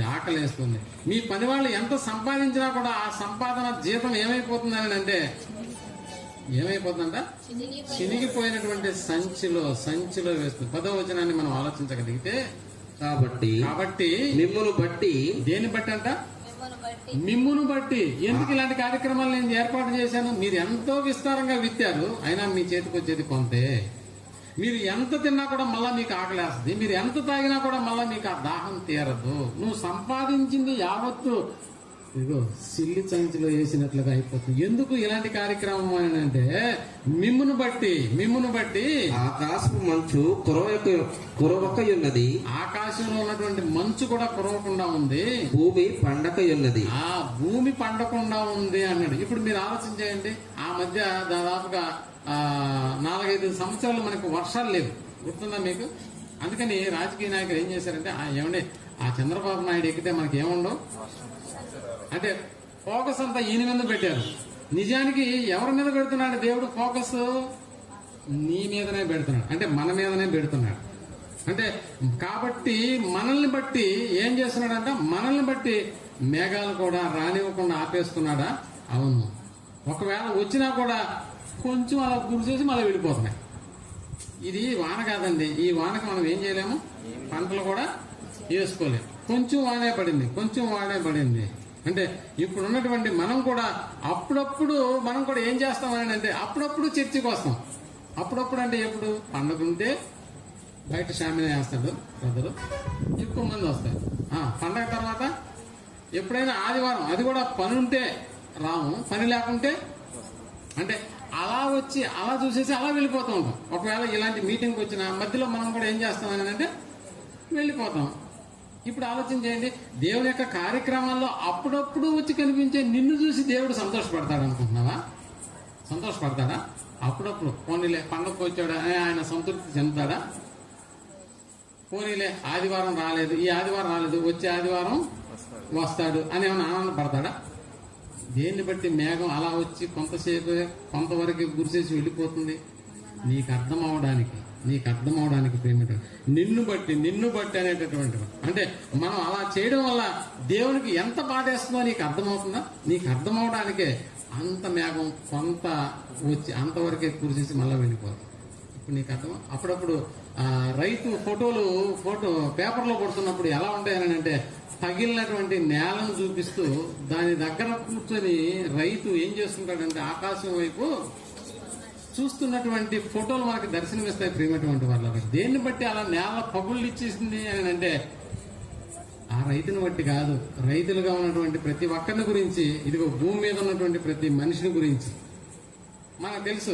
మేఘాలు అనేటటువంటివి ఆయన జలములతో నింపుతాడనేటటువంటి పదాన్ని మనం చూసాం. కానీ జలములు లేనటువంటి మేఘాలు కూడా ఉన్నాయా ఆకాశంలో అంటే? జలములు లేనటువంటి మేఘాలు కూడా ఉన్నాయి. ఒకసారి యోధా పత్రికలోకి వెళ్ళి 12వ వచనాన్ని మనం ఆలోచించగలిగితే, యోధా పత్రిక 12వ వచనాన్ని మనం ఆలోచించగలిగితే, యోధా పత్రికలో దేవుడు రాసినటువంటి ఈ మాటను మనం అర్థం చేసుకోగలిగితే, మీరు మీరు నిర్భయముగా మీరు నిర్భయముగా మీతో సుభోజనం చేయొచ్చు. వీరేనా వీరు నిర్భయముగా వీరు నిర్భయముగా మీతో మీతో సుభోజనము చేయుచు అదిగో సుభోజనము చేయుచు తమ్మును తాము నిర్భయముగా తమ్మును తాము నిర్భయముగా పోషించుకొనుచు మీ ప్రేమ విందులలో మీ ప్రేమ విందులలో దొంగ మెట్టలుగా ఉన్నారు. దొంగ మెట్టలుగా ఉన్నారు. వీరు గాలి చేత ఇటు అటు కొట్టుకుని పోవు నిర్జల మేఘములుగా గాలి చేత ఇటు అటు కొట్టుకుని పోయే నిర్జలమైన మేఘాలు లాంటి వాళ్ళు. నిర్జలమైనటువంటి మేఘాలు అంటే అప్పుడప్పుడు వస్తారు, మళ్ళీ ఏమైపోతారు, కనపడరు. అంటే మన ప్రేమ విందుల్లో ఎలా ఉంటారంటే పాల్గొంటారు, బట్ దేవుని కొరకు మాత్రం ఏ పాటు పడరు. అంటే అలా వస్తావు, అలా వెళ్ళిపోతావు. పాట కూడా ఉంది కదా, చుట్టంలా చెప్పండి. ఇది మాకేమి సినిమాలు రావు, సినిమాలు మేము చూడలేదు అన్నట్టుగా మొహాలు పెట్టద్దు నా దగ్గర. ఎన్నాళ్ళకు గుర్తొచ్చానా వాన, ఇగో బాగా వాడుతూ ఉంటుంది. చుట్టంలా వస్తావు, చూసి వెళ్ళిపోతావు. చుట్టంలా వస్తావు, చూసి వెళ్ళిపోతావు. చూసా, ఎన్నాళ్ళని పైన దాక్కుంటావు, అలా వస్తావు, అలా వెళ్ళిపోతావు. చూసారా, అంటే ఎలా ఉంటారని అంటే అలా వస్తావు, నువ్వు కూడా అలా వస్తావు. ఎప్పుడు పబ్లిక్ మీటింగ్ అలా వస్తావు, అలా కనిపిస్తావు, మళ్ళీ వెళ్ళిపోతావు అంతే. మళ్ళీ మిగిలిన అందుకనే ఇందాక నేను ప్రకటనలో చెప్పింది, ప్రతి శుక్రవారము ఇక్కడ బైబిల్ తరగతి జరుగుతుందని ఎందుకు చెప్పాము. ఇక్కడ ఉన్నటువంటి వాళ్ళు కూడా ప్రతి శుక్రవారం బైబిల్ తరగతికి, అలాగే ప్రతి ఆదివారం కూడా ఆరాధనకు నిజంగా దేవుని యొక్క మనస్సును మెప్పించేటటువంటి ఆ యొక్క కార్యక్రమాలు చేయాలనేటటువంటి ఉద్దేశం. అందుకనే మేఘాలు దేవుని యొక్క ఆ యొక్క వైభవాన్ని గుర్తు చేస్తూ ఉంటే, ఆ మేఘాలు కూడా మన యొక్క ఆత్మ జ్ఞానాన్ని దేవుడు నింపుతున్నట్లుగా మేఘాలతో సరిపోల్చి మన జీవితాలను ఆయన మాట్లాడుతూ ఉన్నాడు అని అంటే. అందుకని కొందరు ఎలా ఉన్నారని అంటే మీ ప్రేమ విందుల్లో పాల్గొంటారు, కానీ దేవుని కొరకు వాళ్ళు ఏ పాటు పడరన్న సంగతి మనకు అర్థం చేసుకోవాలి. అందుకని అలాంటి వారిలో ఏం లేవని అంటే నీళ్లు లేవు అంటే భక్తి లేదు ప్రేమటువంటి వాళ్ళరా. అలాంటి వారిలో వాక్యం లేదు, అలాంటి వారిలో ప్రేమ అనేటటువంటిది లేదు. అలాంటి వాళ్ళు ఎలా ఉన్నారని అంటే దొంగ మెట్టలుగా ఉన్నారు. మీ ప్రేమ విందులలో దొంగ మెట్టలుగా ఉన్నారు. ఇంకా గాలికి కొట్టుకొని అటు ఇటు పోయేటటువంటి నిర్జల మేఘాలుగా ఉన్నారు అనేటటువంటి పదాన్ని వాడతాడు. అంటే మేఘాలను చూపించి కూడా మనకి పాఠాన్ని నేర్పుతున్నాడా? మేఘాలను చూపించి కూడా మేఘ సందేశం ఇదిరా బాబు అని మనకి దేవుడు తెలియజేస్తున్నాడు అని అంటే అవును ప్రియమైనటువంటి వాళ్ళ, దేవుని కోసం బ్రతకవలసినటువంటి మనిషి నిర్జలమైనటువంటి మేఘం అయిపోతున్నాడు. జలాలు లేనటువంటి మేఘంగా మారిపోతున్నాడు. జలాలు లేనటువంటి మేఘం ఏమైపోతుందో మనకు తెలుసు. అటు ఇటు గాలి వచ్చినప్పుడు అది మీరు బాగా గమనించండి. కొన్ని గాలి వచ్చినప్పుడు ఒకలాగా ఉంటే మళ్ళా ఒక 5 నిమిషాలకే మళ్ళీ ఏమైపోతాయని అంటే వాటి రూపాన్ని మార్చుకుంటూ వెళ్ళిపోతాయి ప్రియమైనటువంటి వాళ్ళ. కొన్ని మేఘాలు దేవుని వల్ల నడిపింపబడుతూ ఉన్నాయి అని అంటే అవి వస్తాయి, వర్షాన్ని కురిపిస్తాయి. ఆ ప్రాంతం అంతా వర్షంతో నింపిపోతాయి. వాటి వల్ల ప్రయోజనం చేకూరుతుంది ప్రేమటువంటి వాళ్ళరా. అవి మనిషికి ఎంతగానో ఉపయోగపడతాయి. నీళ్లున్నటువంటి మేఘాలు దేవుని వలన నడిపింపబడితే, నీళ్లు లేని నిర్జలమైనటువంటి మేఘాలు గాలికి అటు ఇటు కొట్టుకుని పోయేటటువంటి మేఘాలుగా ఉంటాయి. కాబట్టి భక్తి గల మనిషి దేవుని చేత నడిపించబడతాడు. ఇది మేఘాలు ఇచ్చేటటువంటి ఒక మేఘ సందేశం ప్రేమటువంటి వాళ్ళ. భక్తి కలిగినటువంటి ఆ యొక్క భక్తి అంటే మేఘాలతో దేవుడు ఎలాగైతే జలాన్ని నింపి పంపుతున్నాడో అలాగే భక్తి కలిగినటువంటి మనిషి దేవుని చేత ఎప్పుడు కూడా నడిపింపబడుతూ ఉంటాడన్న సంగతి మనం జ్ఞాపకం చేసుకోవాలి. అందుకనే మేఘాలు ఇలాంటి సందేశాన్ని ఇస్తాయని అంటే అవును, దేవుని యొక్క జ్ఞానంతో నిండినటువంటి మనిషి ఎప్పుడు కూడా దేవుని చేత నడిపించబడుతూ ఉంటాడు. అదే వాక్యం లేనటువంటి వాడు ఎలా ఉంటాడని అంటే ఏదో పోతూ అలా కనిపిస్తాడు, మళ్ళా ఇంకొక వారం కనిపిస్తాడు, ఆ తర్వాత మళ్ళీ ఇంకొక వారం అసలు కనపడ్డా. అంటే గాలికి అటు ఇటు ఏమైపోతున్నాడు అని అంటే కొట్టుకొని పోయేటటువంటి వాడుగా ఉంటాడు. మనకు తెలుసు కదా, ఏలియా ఎంతటి భక్తిపరుడు, ఎంతటి దేవుని మీద విశ్వాసం కలిగినటువంటి వాడు. తాను వర్షింపకూడదని 33.5 సంవత్సరాలు ఏం చేశాడని అంటే వర్షాన్ని కురవకుండా ఆపేశాడని అంటే అది ఏలియా వల్ల జరిగినటువంటి కార్యక్రమం. ఏలియా ప్రార్థన వినిన తర్వాత దేవుడు మేఘాలను సైతం ఏం చేశాడు? ఆపేశాడు, నిలిపివేశాడు. అంటే ఏలియా వర్షం కురియకుండా ప్రార్థన చేసినప్పుడు మేఘాలు దేవుని మాటను విన్నాయా లేదా? 3.5 సంవత్సరం వరకు ఏం చేశాయని అంటే ఇదిగో అవి ఆపేశాయి ప్రేమటువంటి వాళ్ళ. అందుకనే మనిషిగా మనం ఈ భూమి మీదకి వచ్చిన తర్వాత సందేహంతో ఎప్పుడు కూడా మనం నిలిచిపోకూడదు ప్రియమైనటువంటి వాళ్ళ సందేహంతో ఎప్పుడు కూడా మిగిలిపోకూడదు. మన సందేహాలన్నీ కూడా ఇదిగో ఇలాంటి దైవ సందేశంతో, మేఘం ఇచ్చేటటువంటి సందేశంతో అన్ని దేవుని కొరకు ఆలోచన చేసేటటువంటి ఒక బిడ్డలాగా మనం ఈ లోకంలో బ్రతకాలి. సందేహంతో ఎప్పుడు కూడా మన జీవితాలు ముగించకూడదు. కాబట్టి మేఘ సందేశం వల్లే మనం కూడా దేవుని యొక్క సందేశాన్ని ఏం చేయాలని అంటే ప్రపంచానికి ప్రకటించేటటువంటి వారంగా మనం అందరం ఉండాలని ఆ తండ్రి అయినటువంటి దేవుడు మన జీవితం పట్ల నిరంతరము కోరుకుంటూ ఉన్నాడు. కాబట్టి ప్రేమటువంటి వాళ్ళరా, మేఘమే అలాంటి సందేశం ఇస్తున్నప్పుడు మనకి భాష ఉంది, మనకి లిపి ఉంది, మనకి ఏమి కావాలో అన్నీ ఉన్నాయి. అయినా కూడా మనం ఎలాంటి సందేశాన్ని సమాజానికి మనం ఇవ్వము. ఎలాంటి సందేశాన్ని అయినా ఇస్తున్నామని అంటే లేదు ప్రేమటువంటి వాళ్ళ. ఏదో వస్తున్నాం వెళ్తున్నాం అంటే ఈ నెల ఏ పాఠం చెప్పామని వచ్చే నెల తర్వాత అడిగినప్పుడు కూడా మనం కొంచెంసేపు జుట్టు గీరుకోవాల్సినటువంటి అంటే ఏ పాఠం చెప్పాడు పోయిన నెల. ఉదాహరణకి ఫిబ్రవరిలో మనకి ఏ పాఠం జరిగింది ఇప్పుడైనా చెప్పండి అంటే గుర్తుపెట్టుకున్నాం. కాబట్టి నిజంగా ప్రేమటువంటి వాళ్ళరా అలాంటి పరిస్థితి కాకుండా ఎప్పుడు కూడా దేవుని యొక్క ఆలోచనలతో మన హృదయం నింపగలిగితే దేవుని యొక్క ఆలోచనలు, దేవుడు చేసినటువంటి ఆ పరిజ్ఞానం మనుషుడి చుట్టూనే తిరుగుతుంది. అందుకనే దేవా నా గురించినటువంటి తలంపులు అవి ఎంత విస్తారములనేటటువంటి పదాన్ని వాడాడు దావీదు గారు. అంటే మనుషులు కూర్చున్నటువంటి దేవుని తలంపులు చాలా విస్తారమైనటువంటి ప్రేమైనటువంటి వాళ్ళ. ఎంత విస్తారమైనంటే అవి ఇసుక రేణువుల కంటే ఎక్కువైనటువంటివి. అలాంటి ఆలోచనతో దేవుడు నిత్యము ఆయన యొక్క ఆలోచనలన్నీ మనిషిగా మన చుట్టూనే తిరుగుతుంటాయి. కాబట్టి మనం మాత్రం ఎవరి చుట్టూ తిరుగుతుంటామంటే ఇదిగో మన గురించి ఏ కార్యక్రమం చేయనటువంటి అపవాది చుట్టూ మన యొక్క ఆలోచనలు తిరుగుతూ ఉంటాయి. ఎప్పుడు కూడా అలాంటి బతుకు మనం బ్రతకడానికి వీల్లేదు ప్రియమైనటువంటి వాళ్ళ. కాబట్టి దైవ సందేశాన్ని మేఘం ఇచ్చేటటువంటి ఆ సందేశంతో మన సందేహాలన్నీ నివృత్తి చేసుకుని ఇదిగో దేవుని యొక్క సందేశాన్ని మనం సమాజానికి వినిపించేటటువంటి బిడ్డలుగా ఎల్లప్పుడూ ఉండాలని కోరుకుంటూ ఇంతసేపు ఈ అద్భుతమైనటువంటి ఈ యొక్క వాక్యాలను మీరు చాలా ఓపికతో ఎలాంటి ఇసుక లేకుండా విన్నందుకు మీకు కూడా ప్రత్యేకమైనటువంటి ధన్యవాదాలు తెలుపుకుంటూ ఈ మాటలు ముగిస్తూ ఉన్నాను. చిన్న ప్రార్థన చేసుకుంటూ ప్రేమ కలిగినటువంటి మా గొప్ప తండ్రి మరొకసారి మీ సృష్టిలో భాగమైనటువంటి మేఘాలు, వాటి వల్ల వచ్చేటటువంటి సందేశం, అది ఆత్మకు సంబంధించినటువంటి జ్ఞానం కావచ్చు, మీ యొక్క గొప్పతనాన్ని తెలియజేసేటటువంటి విషయాలు కావచ్చు. మేఘాల వలన ఇంతటి పరిజ్ఞానం నిజంగా మానవ సమాజానికి మీరు రాయించినటువంటి మాటల వెనకాల ఉన్నటువంటి మీ ప్రేమ మేము అర్థం చేసుకున్నాం.